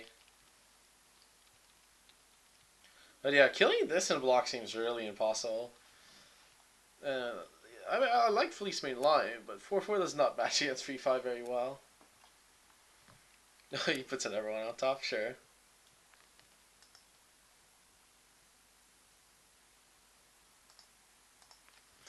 Don't think that's gonna do it somehow. Oh, it's 2 cards down. Okay. So he played like Ashiok one turn at one point. It might have been good. Wait, that was game one? Oh shit. Okay. That was game one. I might be in trouble. But the side would not register. It must be. It must have been game one. Yeah. That was a long game one. I don't get to go. Yes. Thoughtseize, Boon Sage, lots of lands. It's not ideal, but my mana's pretty close to perfect. Okay, so, and I've got lots of scry lands to do that. That's not good for me. That's not good at all. This is even worse.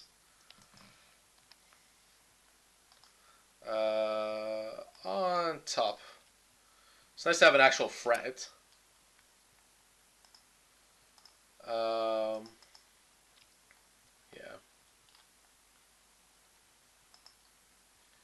There is a school of thought to leave mana for Boon Satyr, but I think I'm okay not doing so. That's fine. On top. He might go Ashok.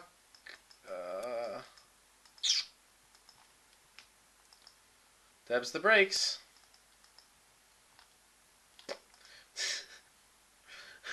I guess. Yeah. If he plays Cura here, he has very short-term memory. Oh, wow. The Exile. Subor spells. Okay, cool. Because Silence of Believers is a card, I was just going to play Boon Satyr at another turn here. Just au natural. Yeah, Zero's Downfall. Or Bioblight. That's fun, too. Just play Arbor Colossus.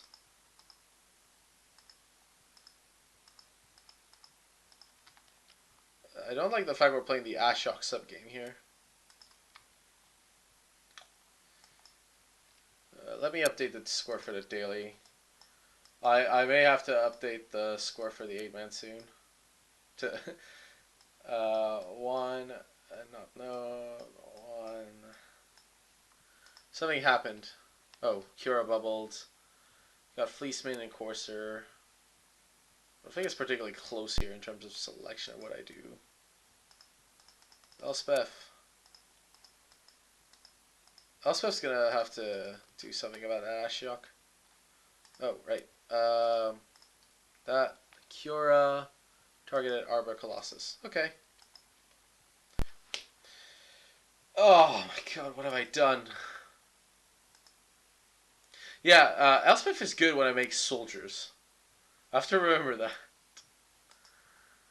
Oh my gosh. It's not good when I forget to make the soldier.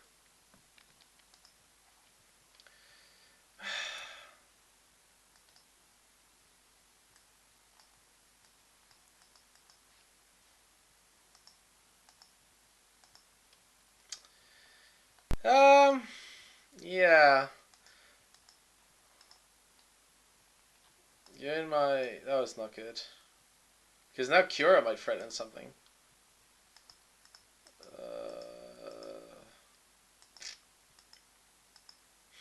Should have been at least one turn ahead on this.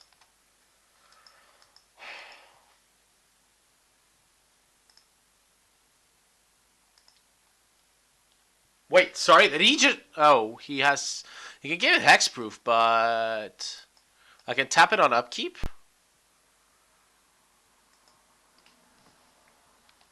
Which is not too bad. No, stop on my opponent's turn.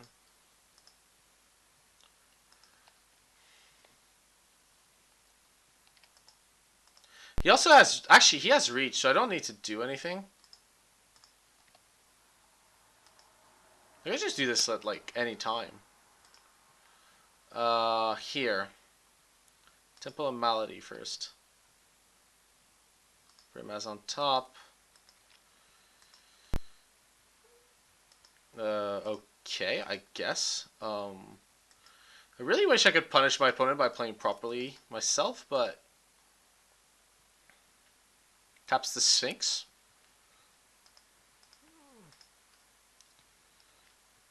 Yeah, I know you're hexproofing it, but...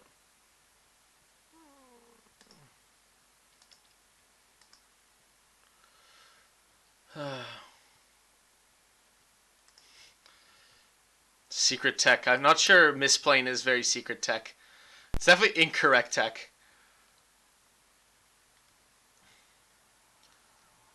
Which soldier token was targeted? It doesn't actually state.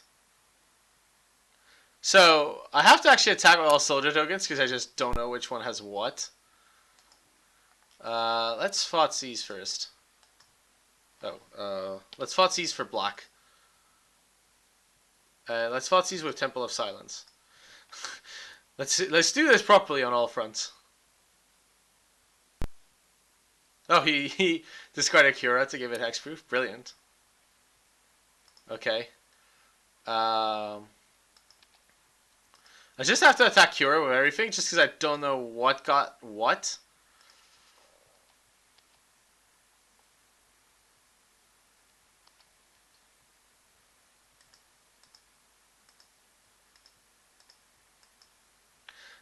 I just trying to figure out how this game would have gone if I had 3 extra soldiers. And my response would be probably much better. Okay, so he has a Sphinx on top he can't play. That's okay. That's acceptable. So back here, we're gonna go Fotsies. Take read the bones or silence the believers. Read. If I take read the bones, he only has a silence for the Brimaz, and it's so slow. So I'm actually okay there to take the silence.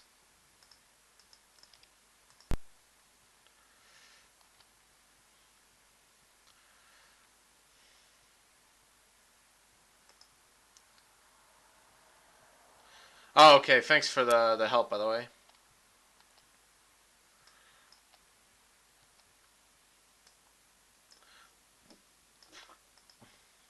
You should draw a card with Cura. It's not long for this world. Just accept that fact. Okay. Uh, Hydra Nightmare.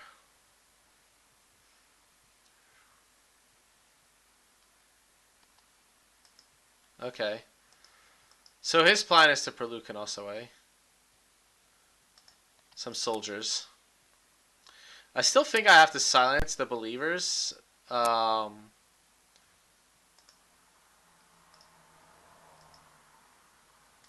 These 2 believers should go. Pre-combat, probably.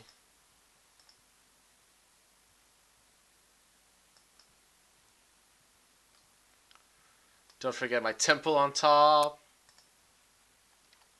Oh, wow, he drew Caryatid. I have to give my opponent credit there. It was a good scry if he was a scry. So if he can take the Reader Bones is right most of the time. I know he's going to monstrous it. There's nothing I can do about that. Kill 3 soldiers.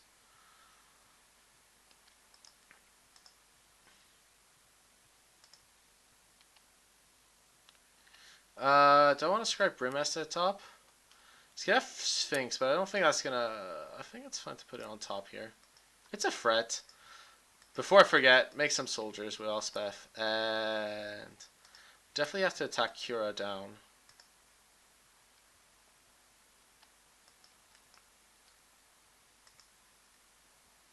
Yeah, he plays Silence the Believers. Thankfully, I've got this Read the Bones. Bottom, top, and pass.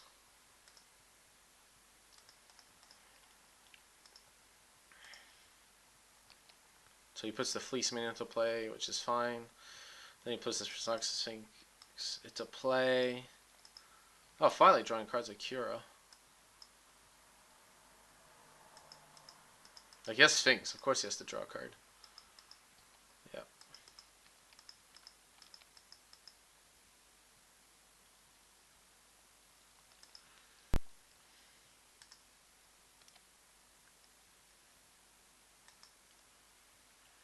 Nope, I can't block. Right. I have a Brimaz. What do I do? I want to kill both Planeswalkers. First, Temple of Silence. Gain a life. Land to the bottom. Have a Courser on top. So here I want to attack Ashok with 1 with 2 soldiers.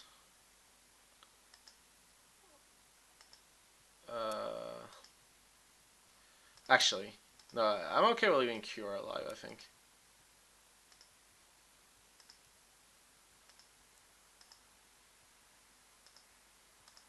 I don't think he can save both. I'm pretty sure he can save 1 this way.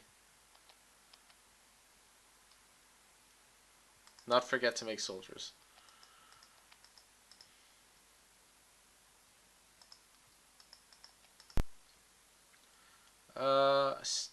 think I go for Pelucranos here. Like, I don't know what other removal he may have, and I don't really want to walk into some kind of horrible Bile Blight.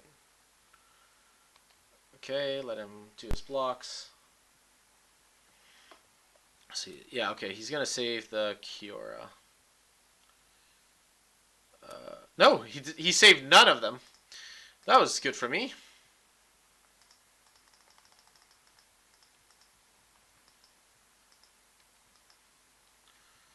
Cool. I got an F6, strangely enough. But I'm behind one game on this one, so it's not like they can win it.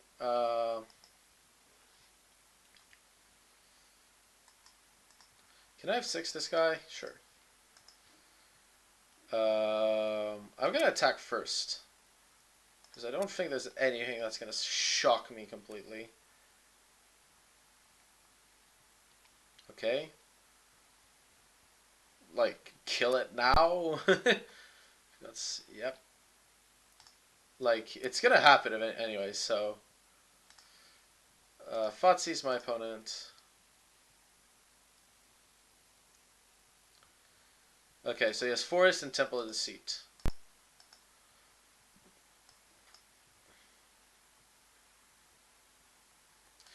I just want to put pressure. The chances of him drawing Bile Blight are super low. I still have an Elspeth as backup. Choose blockers. Nope, no blockers, unfortunately.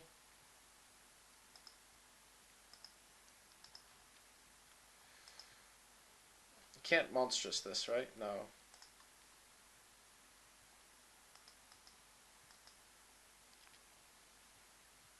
Time to attack with the team.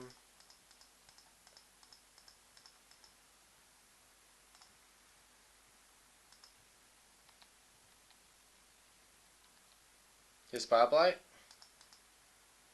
Okay. Doesn't change anything. I'm still attacking the team, so...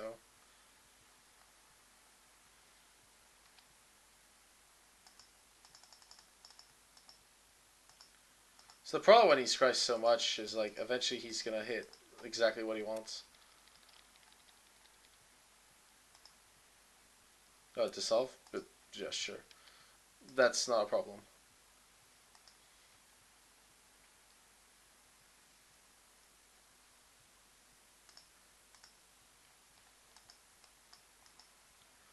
I might have lost this anyway. Wait, why is he attacking with Fleece Mane? He might have another Bile Blight, I guess? Or Downfall, or whatever it is, yeah. I don't think I've won this game, strangely enough. I'll see the next draw, but I'm pretty sure this game's over. I don't have any other Silence of Believers left, so... Which would have been my, like, only out. Oh, it's a Fancy's on top, yeah. Okay, that's fine. 1-1 in the 8-man. I can finally focus on the daily.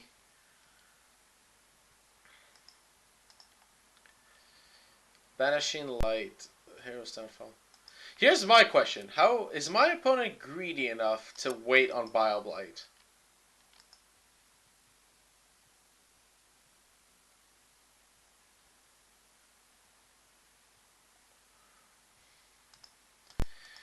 Let's find out. Actually, I can do it on his upkeep. I don't think it changes much to do it on upkeep.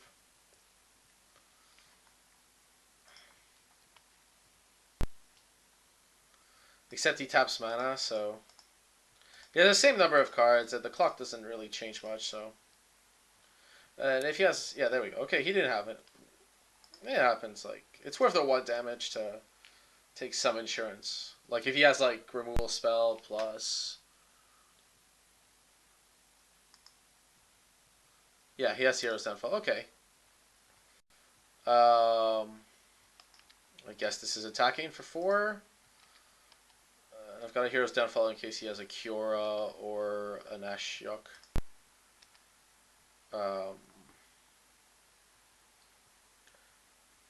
I like this deck, by the way. I was doing very well. I suspect if I had full attention, I might have been able to win some of the games. For Lucrinos, I'll keep that on top for now. I don't know about Pelucranos, by the way. Like, Reaper of the Wilds might just be better suited to this, like, infinite spot removal format.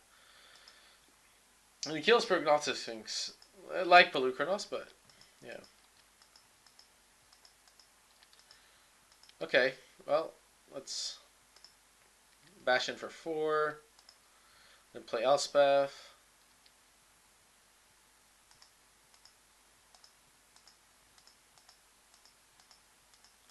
Sort of noting, I'm taking a ton of damage from my own Thoughtseize, Read the Bones, and all this other stuff.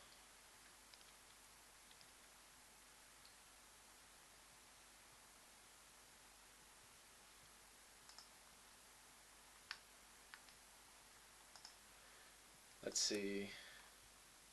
What's my opponent's life total? 6. So I can go Banishing Light and then respond with Hero's Downfall. It doesn't seem too bad.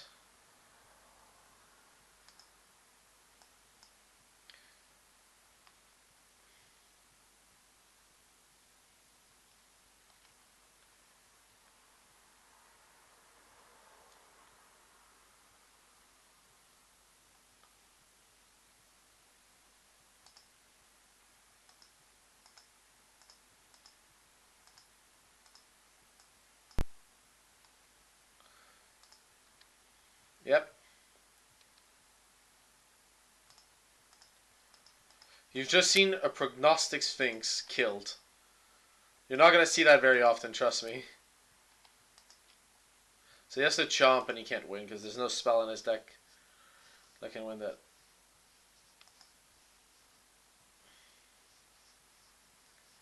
When a black still crushes Naya. Really? Okay. That's an interesting one.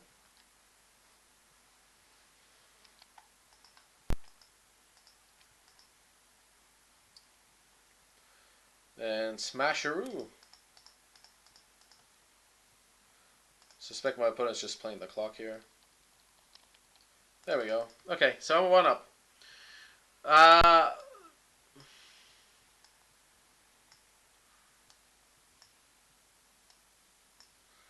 I've been a little wrong against some of the believers. I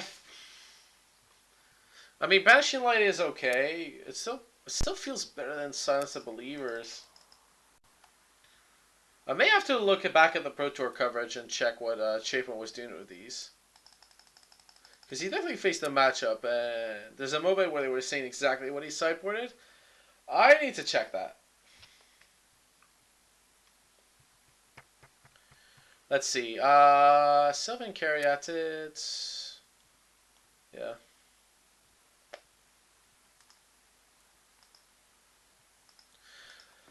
I am wondering about Reaper of the Wilds instead of Pelucranos. I mean, Pelucranos is just better against everything that's not control.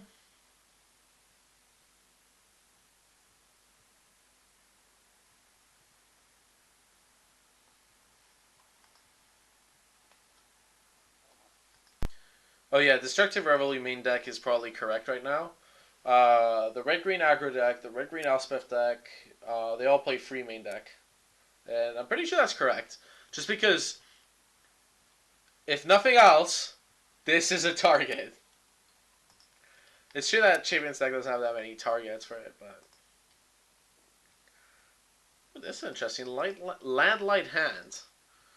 It's still a keep. I mean, I have 2 white in Brimaz and Courser with 1 green needed. Went out. Yeah, I'm keeping this. Like, there's too much scry action.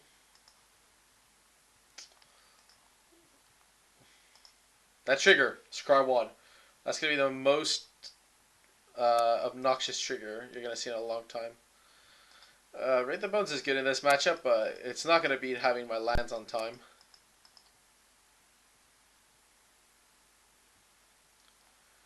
He might Thoughtseize. Yep. Oh, he's got a buffet of selection. I mean, I don't know what he would take. I would take the Thoughtseize personally in the dark, not knowing his hand. Um, I do have a lot of removal for like an early Ashok or Cura. Uh, I don't think a Brimaz is really going to do the job.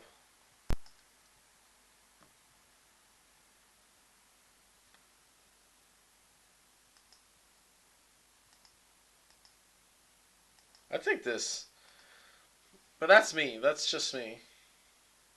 His hand might dictate that he takes something else. He took the Courser, interesting.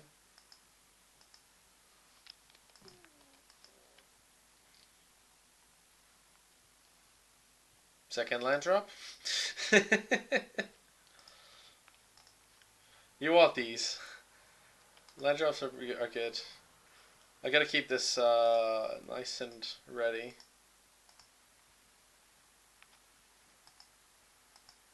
He doesn't have double blue. Um,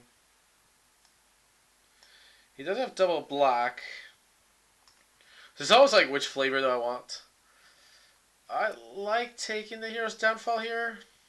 Just because he can't end a turn downfall. He has to do it on his turn.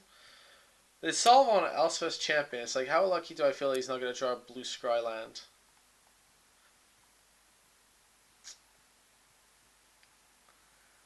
I gotta take the downfall here.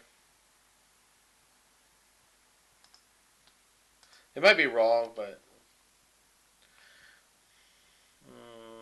still want more lands. It's not the land I necessarily want, but I need more lands for now.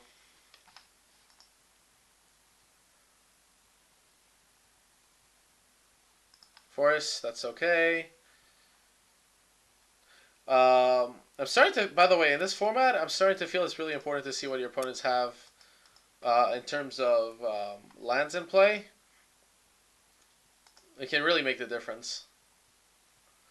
He's going to play his Forest. That's the other thing. Like, if he draws a blue temple, he has to... swamp? Okay. Well, you reveal an extra card for nothing. That's okay with me. Yep, that's what it is. Yeah, now I have two Elspeths. I definitely want the land. And I've got the Hero's Downfall in case he Planeswalkers me. So he's got the Zal, Forest, and two unknowns. One unknown. Probably two unknowns in like 2 seconds. Yep. And now the question is, do I want a Banishing Light or Hero's Downfall? Oh, wow. So he's going to have counter magic mana? What do I feel about that? Okay, I'm going to play Banishing Light here.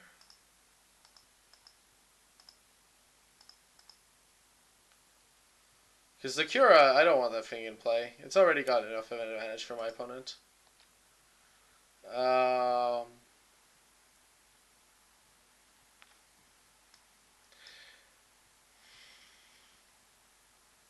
This allows me to play Elspeth. I know it's going to get dissolved, but I still think it's... Still have to go it through. I don't like leaving the line on top, but yeah. These decks, by the way, run 1 mana Confluence. I mean, you could have had a Temple, I guess that would have been worse, but... They do run like 1. I'd like to point out. Is tapping blue mana? Tap blue mana all day long. Okay. Prognostic that's fine. It resolves in Elspeth. Even if, like... Here's the thing. Even if Prognostic Sphinx... It's gonna do damage. Yeah. But I know my opponent's hand has a... Oh, whoa, whoa, whoa, whoa, whoa. Soldiers.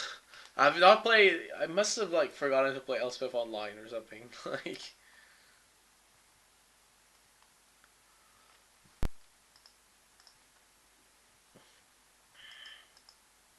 Ooh, that's awkward. That's very awkward.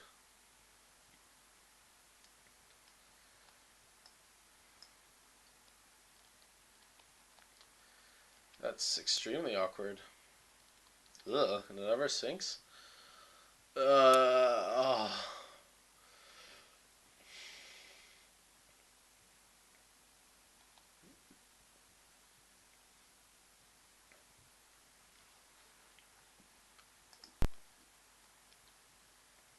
Yeah, so my opponent has two Sphinxes.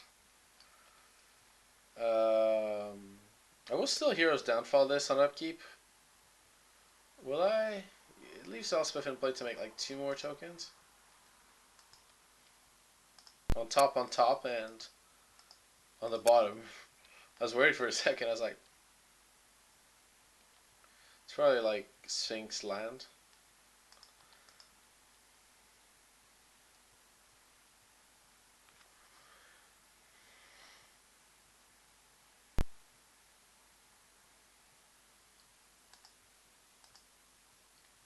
I should have fought Seized first. That was stupid. And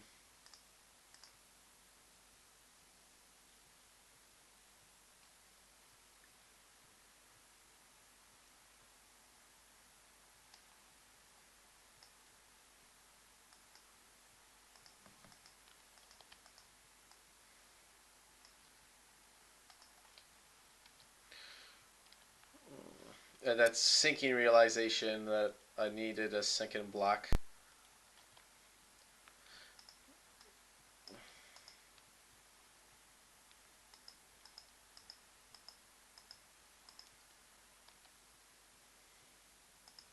I guess I got a Hero's Downfall. I don't know how important it was.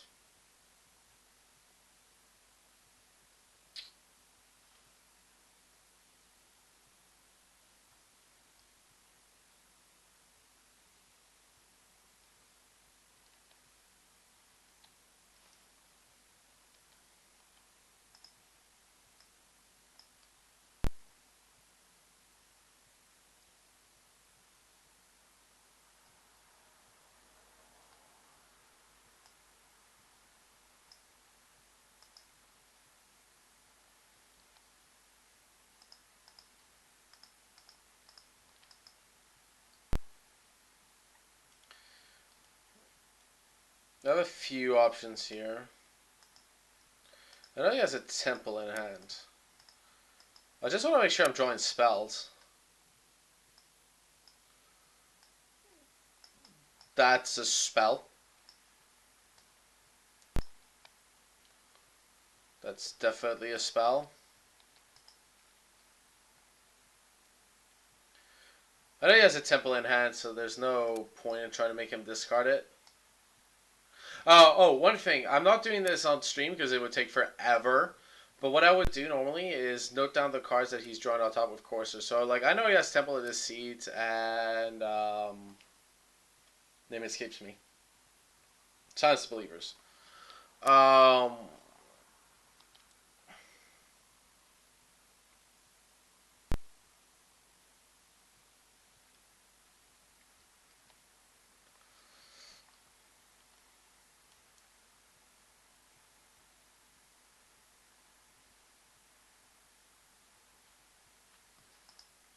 by the way, here I'm gonna do something I don't think my opponent is expecting.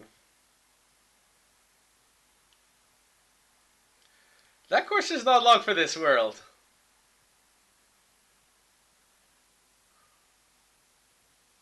Okay, he's putting Ashok back on top. Really? No land for the Courser?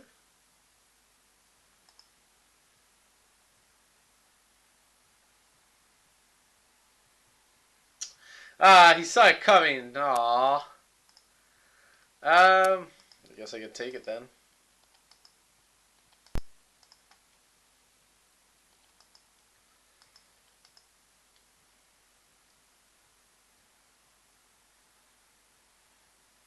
He can play his land, but then like I kill a Sphinx, so it's not exactly better for him. I'm not at much life, but I'm at just enough. He's gonna silence some believers, I suspect soon. But then I can't really silence believers plural. Okay, so there's a Brimaz on top rather than a land.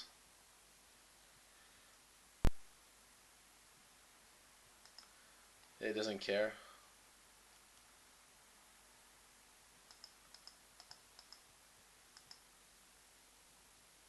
So you're gonna remove like a soldier, yeah. Believers were silenced.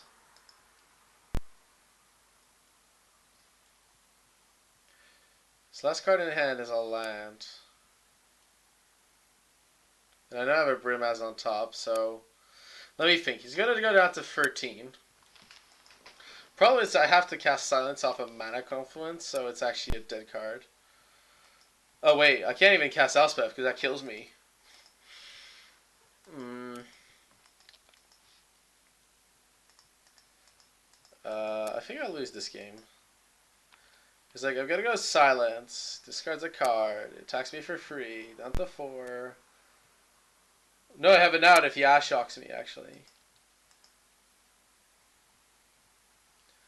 But I definitely have to silence that upkeep. Do I? Okay, give me the option of what to discard, but I'm pretty sure the land is the better option.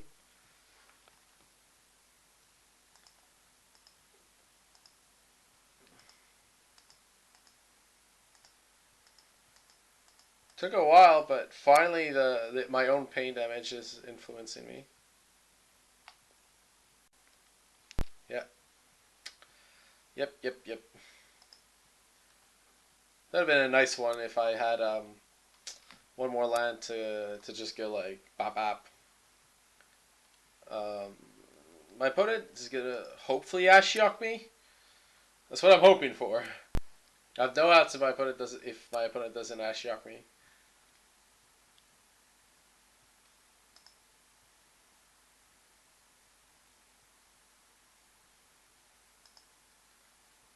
Yes, I have an out. I don't think. Well, I don't. Out might be no.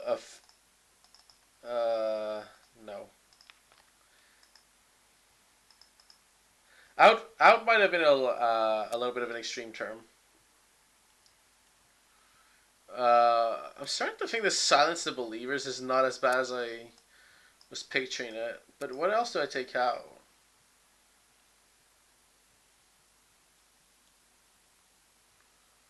Pretty sure everything else seems better or is better.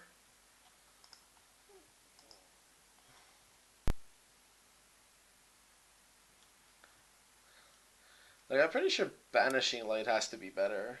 Like, just because it takes an Ashiok or Cura.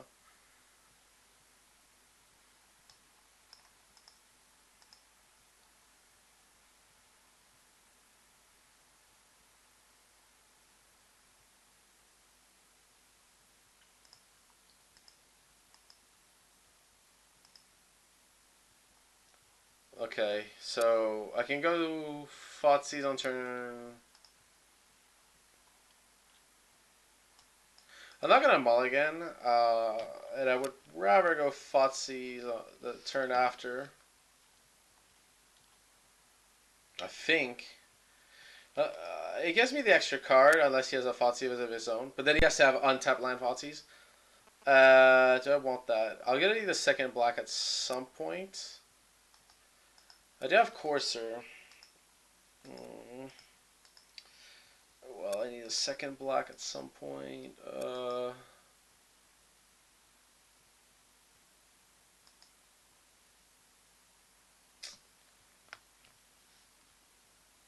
Yeah, I'm gonna leave that on top. I'm not. It's not great, but it's probably necessary evil, as they say.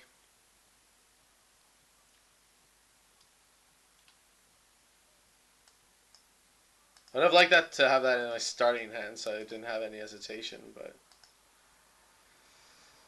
silent, psychic intrusion. I think I know what he's planning to do. He's planning on silencing some. I don't think there's gonna be many believers, but because I have God's willing, I'm actually going to. I'm taking the Courser here. I think I'm pretty sure that's the best pick.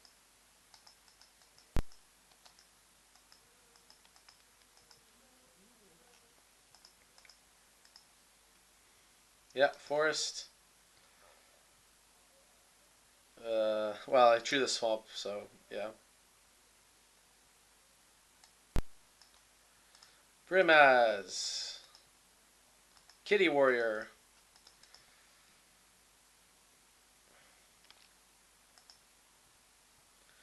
Cool. I won 2 packs from the 8th man earlier. Ashok, huh?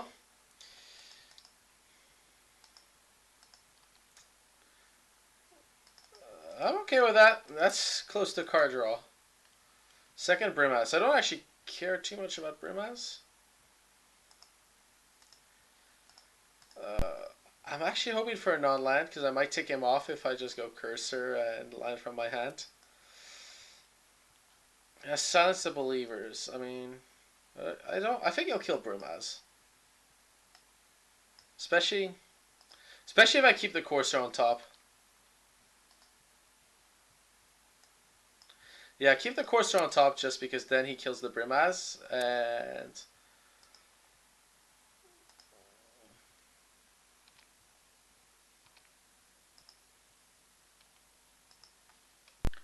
Yeah, I think this is fine. I don't need to use the God's Willing now. I can use it later on. Or the second Brimaz being killed. Well, second intrusion might cause an issue in a bit. But hopefully I can put enough pressure that he has to kill stuff.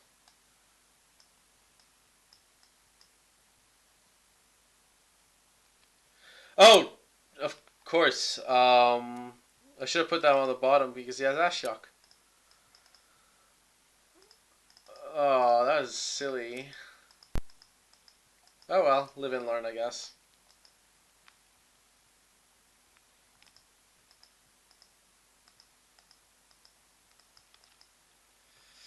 Yeah, yeah. Ooh, Elspeth. Uh, I need to play Brimaz with protection, so let's kill Ashok. And also play better. So, by the way, I am making misplays, mostly because A, it's late. I'm a bit tired. Um, yeah, main deck Destructive Revelries really seems very correct, by the way. Um, and it's not. I'm not playing optimally. That has to be said.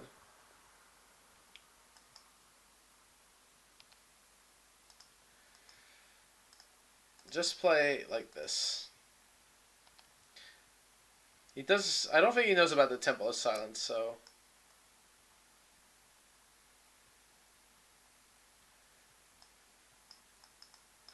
He has Psychic Intrusion, a Forest. So I know Psychic Intrusion, and he has Free Unknown and a Silence of Believers. So he can get Thoughtseize or God's Willing. I don't want to give him God's Willing, strangely enough, so.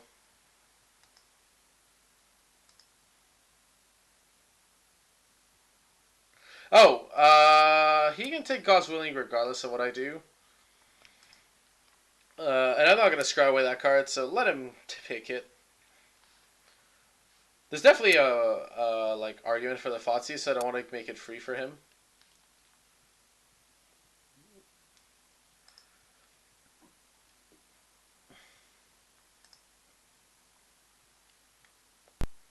Yeah, so he takes the God's Willing. Which means that one of my removal spells might be less good than usual. Oh, wow. How unfortunate. I don't... No lands on top. How unlucky.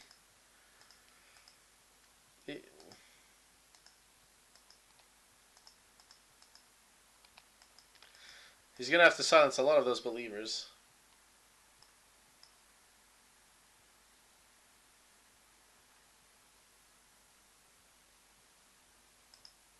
Yep. Oh, Island. So unfair. That's like an untapped land. So much value.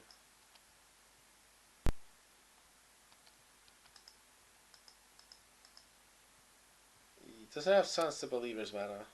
He has it in hand, so... Boon Satyr. That's not great against Silence to Believers. Um... I'm not even tempted to play this. I might want to like keep the scry for later. Here he might have Bile Blight, by the way, so it is correct to just attack him with everything and then Elspeth later. Sure, you can kill a token.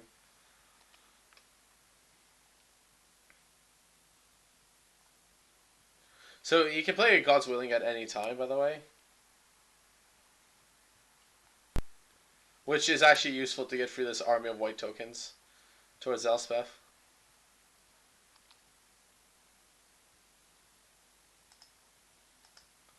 I'll keep the Boon Satyr on top just because I'm not even going to play the land. There's no purpose.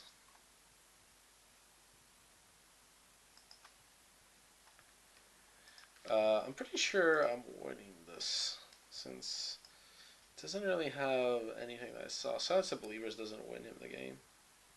Okay. Can gain some life.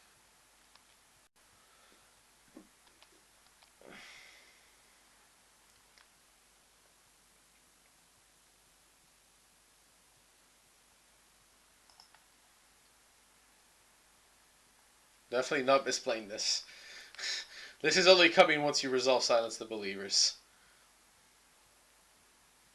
Yeah, remember, Silence the Believers removes Boon Satyr's Bestow. Very careful. When I had to reread the card a little bit, and I was like, yeah, that's not something I want to walk into. He might have Bile Blight.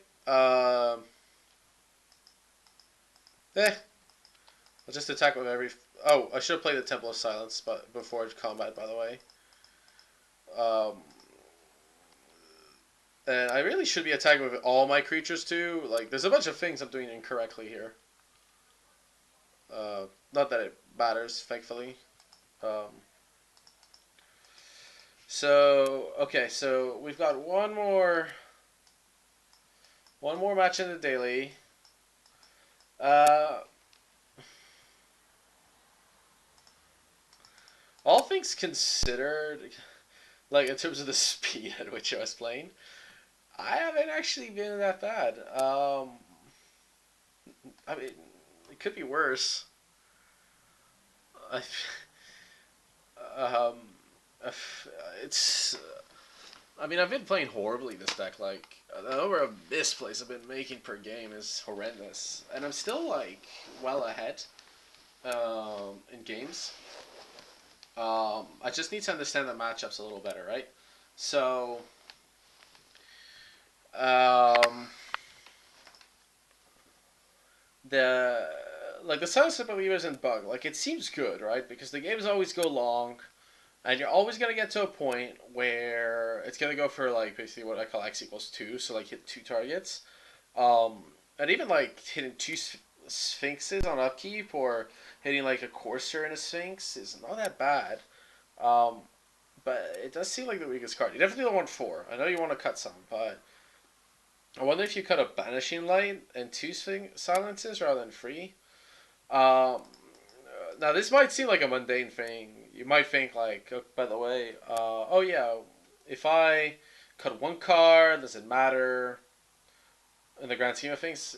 Normally no, but with so many Skylands, block is a format of small edges. Like every land drop and scry that you do wrongly, like mana Y, like it adds up, and you will lose matches because of it.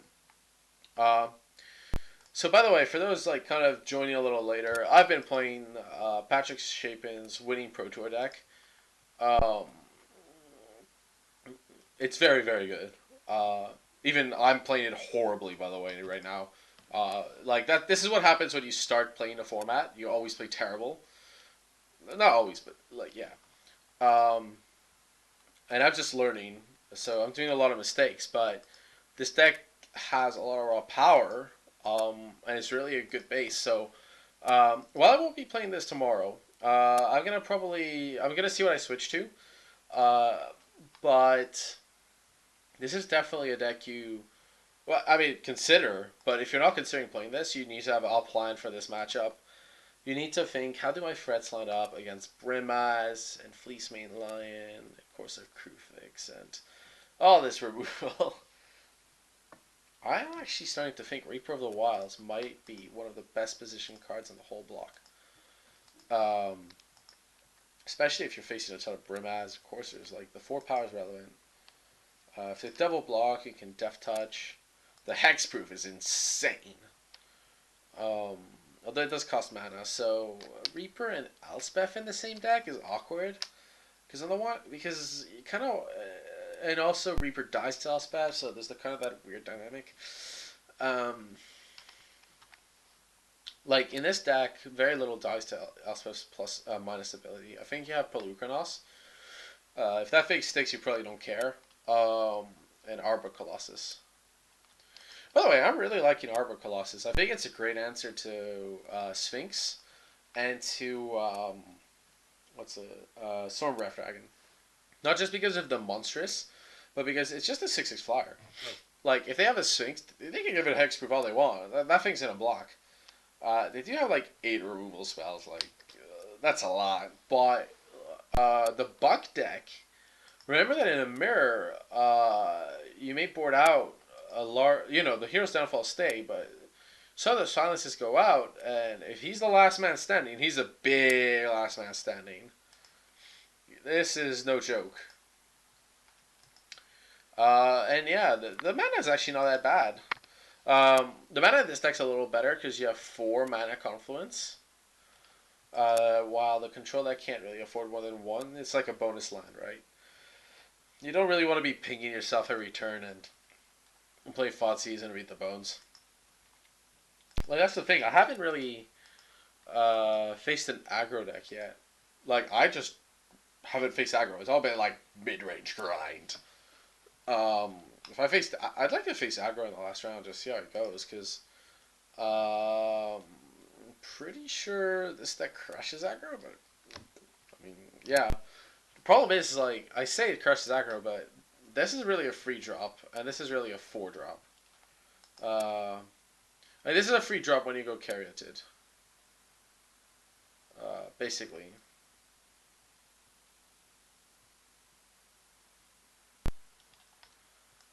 Um, Read the Bones. I mean, that card. This card seemed insane every time I looked at the Pro Tour coverage. So like every time I was watching the coverage, like Read the Bones look absolutely fantastic.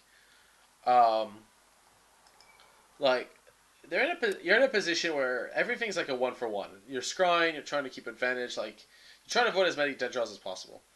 And then you have Read the Bones, which like just cements the game. It look like it just gives you that raw card advantage, topped with the like selection you're already having. So very powerful card. Although I did listen to something on coverage that made me laugh, where someone said, "Oh yeah, you can set up a Corsair crew fix with a Read the Bones." Which no, you trust me, you cannot do that. That's not possible. That doesn't work.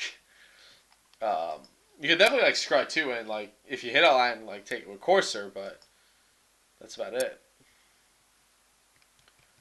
Uh, yeah, this daily's taking a little while, but hopefully we'll be done soon. I'm actually going to build a red green, the red green deck.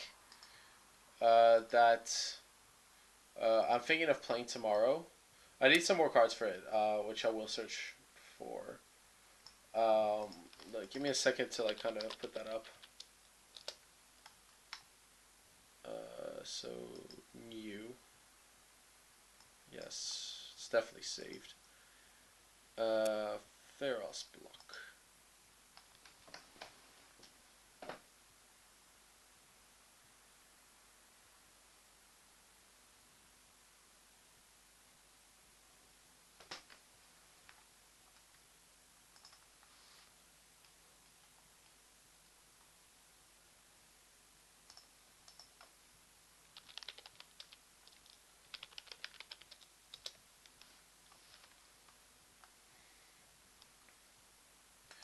So by the way, sorry, I'm just looking at it for the deck list right now. Just so.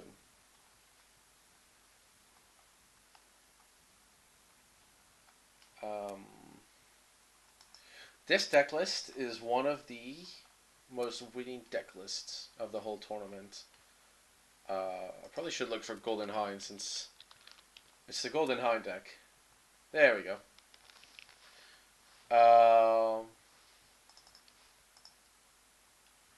What did it play? Golden Hind.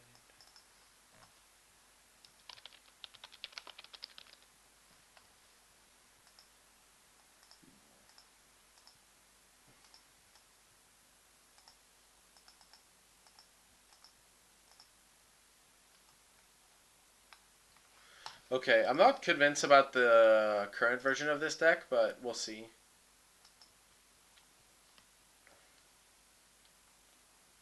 So, what is it? Oh, sorry, card pool. Right. So, we've got Eidolon of the Great Revel.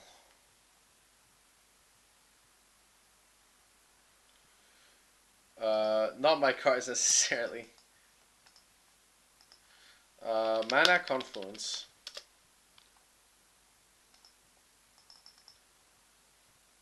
This is the part I'm not sure on. The original version of this deck only plays 3 Mana Confluence. I'm pretty sure it should play 4. It's just that the field was pretty aggressive at the Pro Tour, which explains the Pro Tour version. But yeah.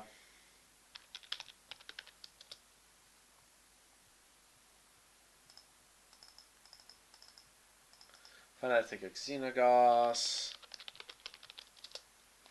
Oh, by the way, while I'm at it, a humongous shout out to people that lend me cards. Um, Jason Savage, George Newbound, Andrew Quinn. I think there was someone else. Um, I'm not great at names, so sorry if I've forgotten you. Um, I will try to like thank the people because um, put the art red green deck away. Wait. This deck's good. This deck's good. The red green deck is good. It's worth watching. This is the only winning acro deck of the whole format.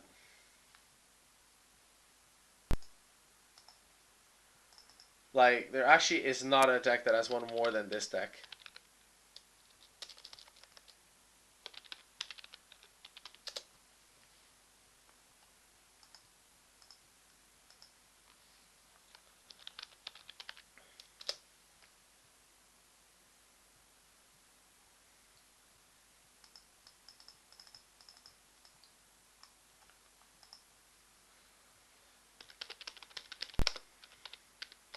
I'm looking at playing this tomorrow to give a bit of a change of pace.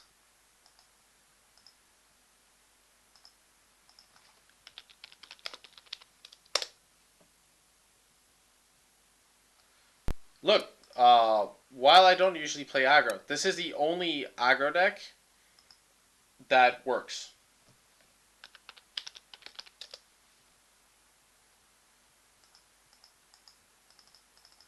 Like, none of the aggro decks are good except this one, and this one apparently is incredibly good. Not gonna deny, might be lucky pairings, might be a number of things, but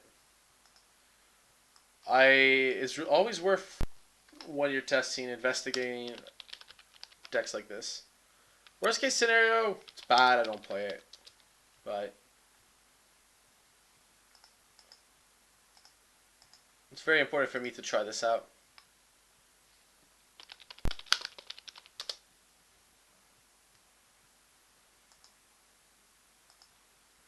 What's a sideboard? Miscutter.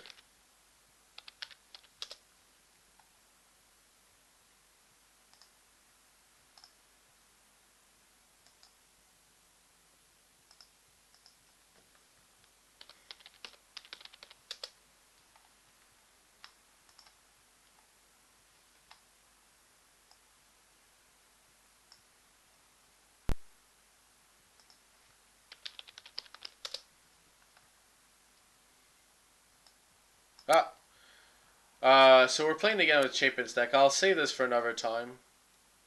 But essentially, this is roughly what it looks like. Uh, and this is the only winning aggro deck of the whole Pro Tour. And it wins by a fair margin. Which is why I'm going to investigate it. Oh, yeah. So I did talk about the French Revolution deck, so the one that Raph Levy did a deck tech on. It's definitely one of the decks I want to try. I think it's quite sweet. But the problem is that Daring Thief is bugged online. So right now, Daring Thief. Oh my gosh, this hand is amazing. I wish I was on the play. Yeah, so Daring Thief online. Um, wow. Okay, we're on aggro. We've got an aggro deck. Let me see.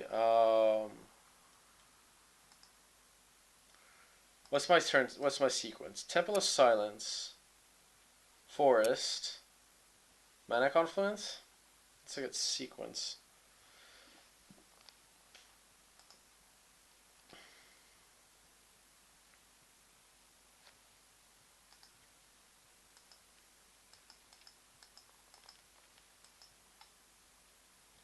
Wow. Oh, that's not good. I don't. I didn't know how much I wanted to be on the play. Now I do. Um.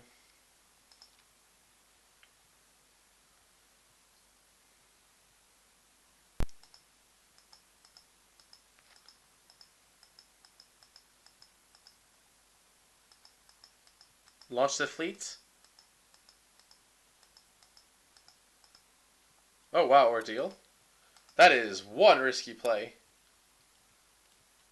That is a humongously risky play.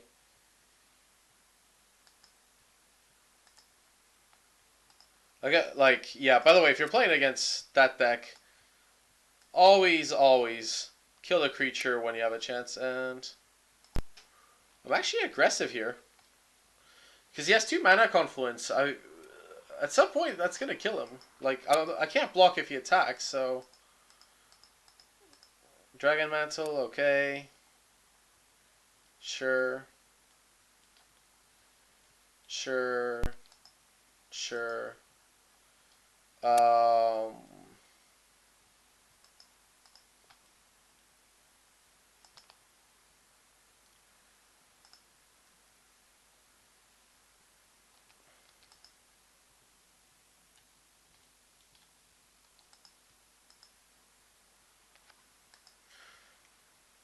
I think Brimaz, but...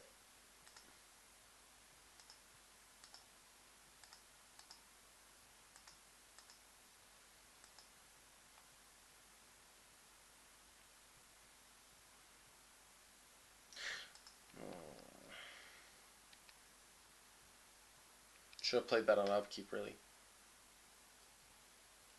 Wait, sorry, did he just... Oh, wow! He just misclicked. He gave his creature protection from red.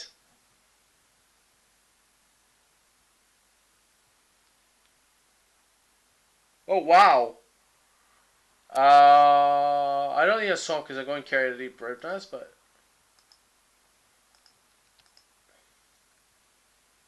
Holy smokes!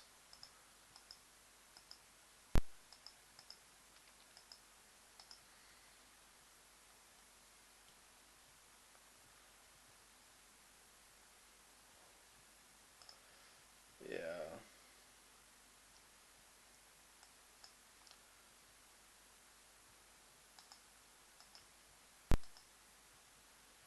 Yeah, not gonna lie, I could have played better there.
I think a misclick is probably the least worst that could happen to you on Moto. I've lost him way worse than that. Although he's right, I did play that terribly.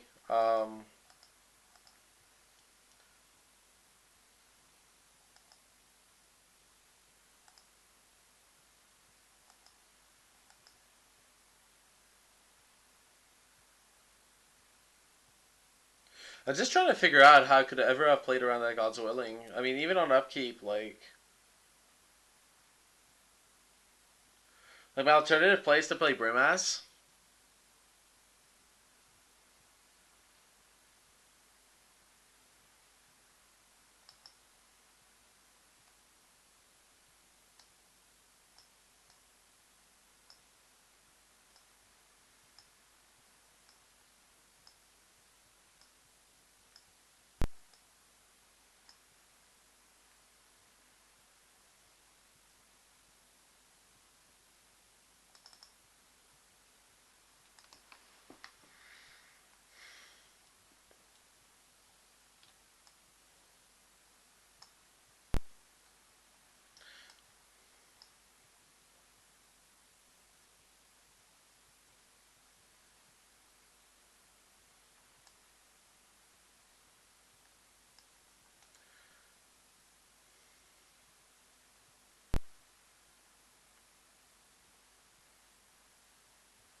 Yeah, I definitely agree with the with playing Brimass there. Uh, Supporting cheap removal. What do I not want against him? Carrot seems okay. Policeman is still okay. Polukranos is a big stopgap. Probably don't want too many Fotsies, although I guess this deck doesn't want Fotsies. The bug deck wants Fotsies against the heroic deck. I don't think the chunk deck wants to. Support out a few of the expensive spells, like silence and like bullet out one silence, one elspeth, and uh, that makes sense to me. I'm not sure about boarding out Fotsies, but I think it's correct in this deck. Not in bug, but in this deck. Ugh. It's a lot of Scrylands, so I'm tempted to keep. We'll see. I'm not sure this is a good keep.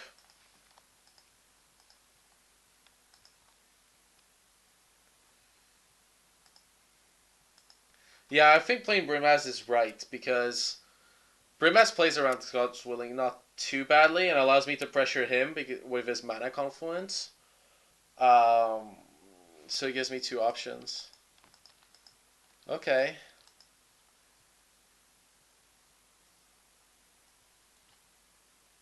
Oh, that's a good draw.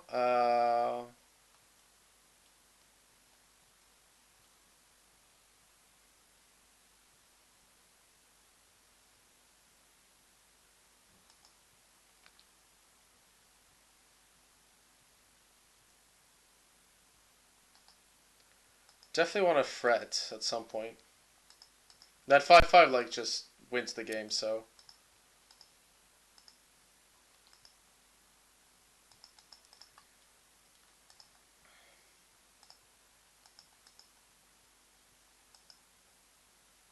Wow. He's just trying to create something here. Uh,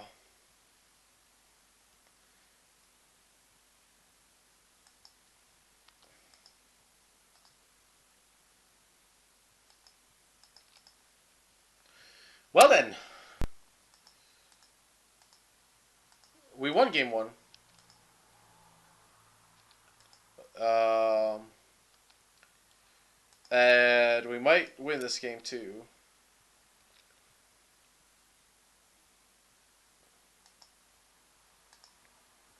I mean, I already have an answer to this, but like having Drown and Sour is obviously just way better. Bottom.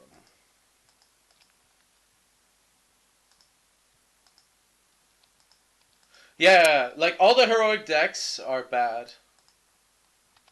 Like just straight up. I could go for Courser. Yeah, sorry, I have to go for Courser. I'm being stupid. Uh, yeah, I'll keep this removal spell on top.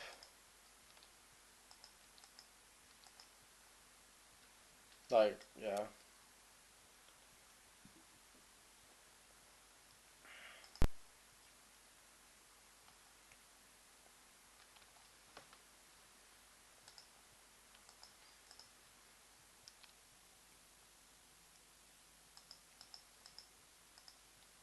Oh wow. Well, the Glare of Heresy takes care of that, but I think Pelucranos is slightly better.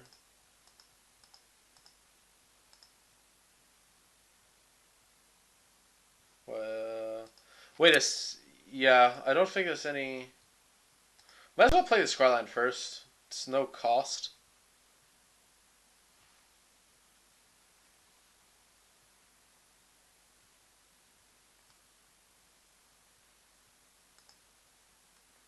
I can't play Brimaz and have Feast of Dreams back up. Nah, I got enough.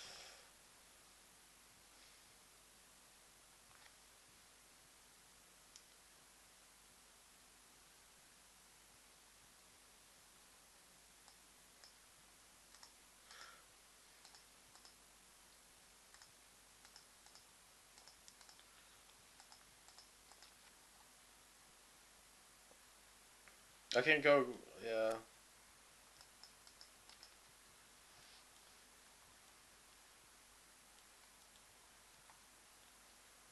Yeah, it's pretty good.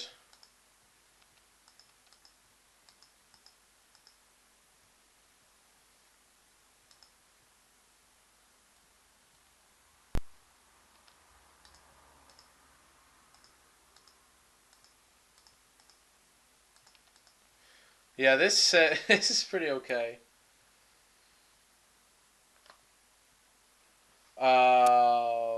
I was 1-1 in the 8th man. I won my 2 man. Uh, he could have God's Willing again. Does it matter? Like, yeah, if he has God's Willing, then he's in a position where that guy's gonna die anyways. I'd rather like just go for like the prevent the card draw, because then I can just block with Brimaz. So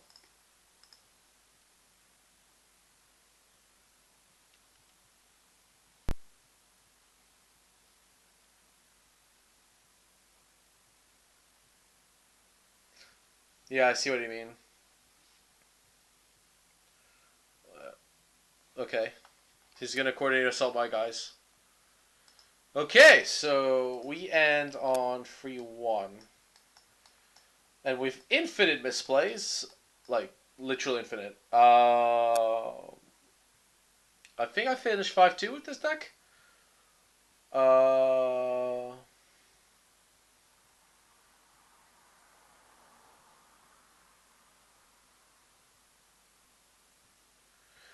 Monstering for 2 of Pelucranos.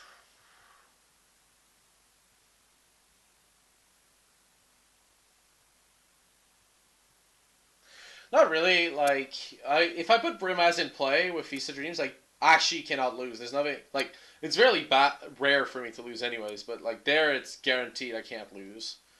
Um, because if I'm just Pelucranos, he gets changed to the rocks and fret. It's really unlikely, but it's correct. Just tiny. But it's like I was winning that game at that point, anyways.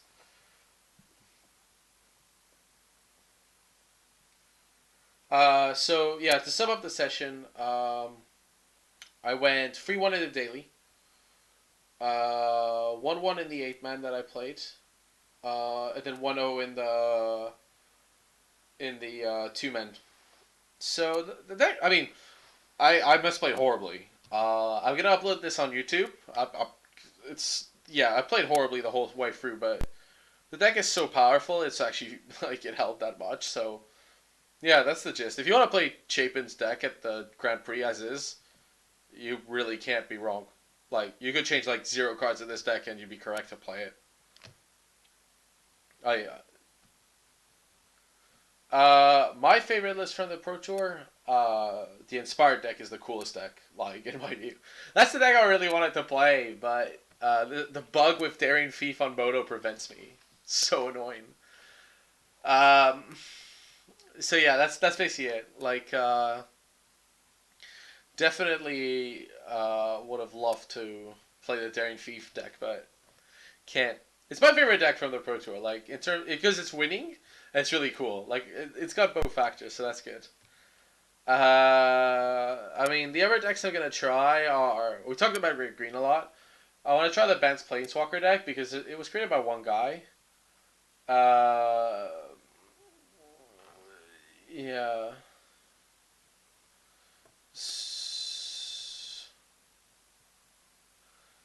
Okay, so like if I went to the Grand Prix tomorrow in the dark, I'd play Chapin's deck because it's so hard to like. It's just a bunch of good cards. You can't. It's like Jund, right? Like you can't really metagame against it. Like everyone in the field could play the best deck they could against Chapin's deck, and there's not much. Like it's bottom line. Um, but like that's in the dark. I still have 2 weeks to try it out. So um, actually, this was quite a short session. It ended up being only 3 hours thanks to the daily going quick. So look, guys, I'm gonna fall asleep. Thanks a lot for tuning in, and I'll be back tomorrow. I'm gonna try around 9:30. Today was 10 because Twitch like started glitching out, and no one from the UK could actually access Twitch, like streaming or viewing.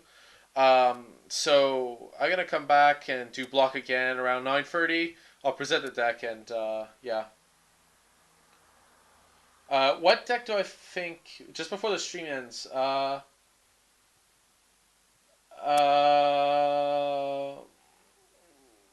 what deck do you think you are likeliest to play at the GP in 2 weeks' time? That I am likely to play. Uh, I lost two constructed matches. The daily and the two man. Um, if I was going to go to the GP, like if I had no testing, Chapin's deck is there's definitely skill like involved in it, but you can't go wrong with it. If you want to gamble a bit on the aggro side, the red green deck is okay if you're an aggro player. Um, yeah, you can play the bug control deck, but here's my problem with the bug control deck. Um, it was designed by some of the best players in the world, but it was also played by some of the best players in the world. So while it had a 55% win rate on the Pro Tour, remember that's all from people who are really, really good at the game. Like, absolutely fantastic, you know? Um, so bear that in mind. I prefer playing decks that terrible players did well with sometimes because they like if they were not as good as the others but still did well, the deck list must have been like either they got really lucky or the deck list must have been a level higher. But yeah, me like I could play the inspired deck or Chapin's deck. I don't think I'd play red green aggro. I'll try it, but like it'd have to be really good for me to play it. Like I'd honestly have to think this is crushing the field. But I play Chapin's deck because it's solid. Like what are people supposed to do about it? Yeah, the black green constellation deck from Conley Woods was pretty good. He also plays archetype of endurance, which is like the ultimate trump. Like you want to like outplay your opponents in terms of like last man standing. Archetype of endurance. That's where it was at. Just like 8 drop, bam. Um, I mean, I'd like to see if I could play more Reaper of the Wilds if the format's gonna have a lot of bug control. Because Reaper of the Wild matches very well against bug control. Uh, don't know how well it matches against Chapin. I mean, it's an issue for me, but Elspeth does deal with it. No, Naya for me is just bad. Like, out of the free color decks you have, Naya is probably like the worst. Not the worst, literally. It's just like Bug is probably better, and uh, Jug is probably better, and maybe Banned Planeswalkers is better. You know, I haven't tried it. Yeah, Reaper's good against it's good against Brimaz. It's not good against Elspeth. That's the problem. That's why Reaper didn't see that much play at the Pro Tour, is because Elspeth was prevalent. Yeah, like I wouldn't play Naya. I wouldn't. I'm pretty sure that much. Like I'm not even testing Naya. I don't think it's worth my time. I thought about playing Red Green Elspeth. I looked at the stats afterwards. I'm like, not really. It's uh, you could. I do like the Japanese tech of War Spheres and Naya. That was sweet. Like that was really really sweet. Um, Fated Retribution. I did think about that actually, but then I realized, yes, it's a Wrath, but it kills Planeswalkers. What deck are you playing in it again? Like, how are you not playing a deck with Elspeth and Fated Retribution? Like, if you're playing Fated Retribution, it fits in a deck with Elspeth. But if you're playing Elspeth, then Fated Retribution goes after, which is not good. You're stabilized by that point. Um, and if you're playing, and then you're probably playing Sylvan Caryatid and Corsair Curfix. You know, these aren't permanents that like die very easily. I mean, I don't know. Probably Fated Retribution is unlike the other rafts. It is 7 mana, and where are you putting it? Do I like Naya or Red Green Elspeth? If you're gonna play Naya, play the Japanese version. Uh, play. I like the Naya version with a Johnny, like 1 or 2 copies, and Worst Fears in the sideboard. I actually like that version a lot. The Worst Fears, from the Japanese guys was really really good, from all accounts. Um, but I'm not a big fan of Red Green Elspeth. I mean, the deck was winning at the Pro Tour, so it's not a terrible choice. Um, I don't know, like Stormbreath Dragon, like gets blocked by Sphinx for quite a bit. It's just awkward, right? Polish Crush is actually okay, but you still run into the problem of facing all these Elspeths. It's like Polish Crusher, Monster. Oh, okay, fine. And like every deck is running like 4 Heroes Downfall, 4 Silence the Believers, like the main decks in the format, like the Bug and Junk, and you're like, I have to face like all these spot removal spells, really? Uh,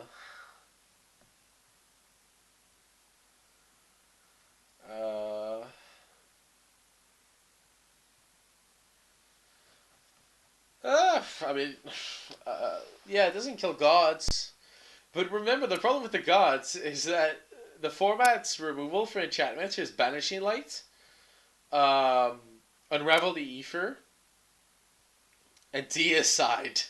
Like, what are you supposed to do? So annoying. Even Destructive Revelry, which isn't good, it still deals 2 damage. It's annoying. Uh, the Black Green God is actually really good. Like, if you want to play Conley's deck, it's actually fine. Like, it plays on a very weird axis. You could have access to up to 4 Reaper of the Wilds, and that's pretty good. And at that point, they're -3 with Elspeth. Well, you're actually okay because you can kill Elspeth with like all the other stuff you've got, so that's okay. Uh, yeah, like I really like they have a like mill 6 draw free, like what is it? I can't remember the name. It's like Curfix's Insight, where like you reveal 6 cards, pick up to 3 enchantments, and put the rest in the graveyard. Right? That's um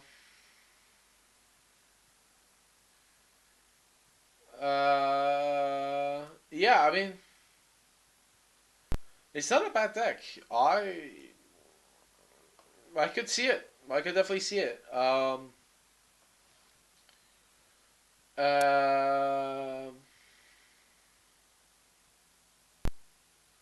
I could try an Eidolon Blossoms deck, and that's definitely the best one. The guy who came second, that Eidolon Blossoms deck was not good.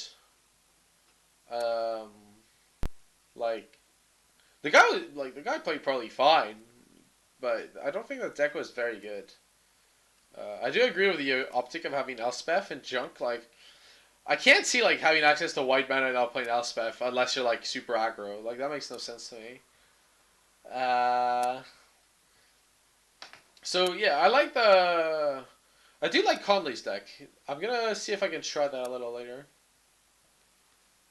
Because yeah, Eidolon of Blossoms is definitely one of the like it's one of those powerful cards in the format. It just doesn't match. I mean, I say it doesn't match well, but it's maybe not true. Like, there's not much that kills a friggin' 2/2 for 4. It draws a card.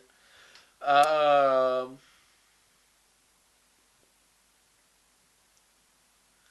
yeah, maybe that's the optic. With Phyrexia, God of Affliction. Yeah, I'll put that on my short list of decks to try. Actually, like it seems really cool. I'll see how many Reapers it had. I'm pretty sure I'll whatever the deck list I play is. I'll try see what I can do to up the number of Reapers. But yeah, because for me, Black Green Constellation with like Eidolon and Reaper could play a different optic, but I don't know if it's like just a worse something else. Um, so I'll see. Anyways, I'm going to sleep. So see you guys tomorrow.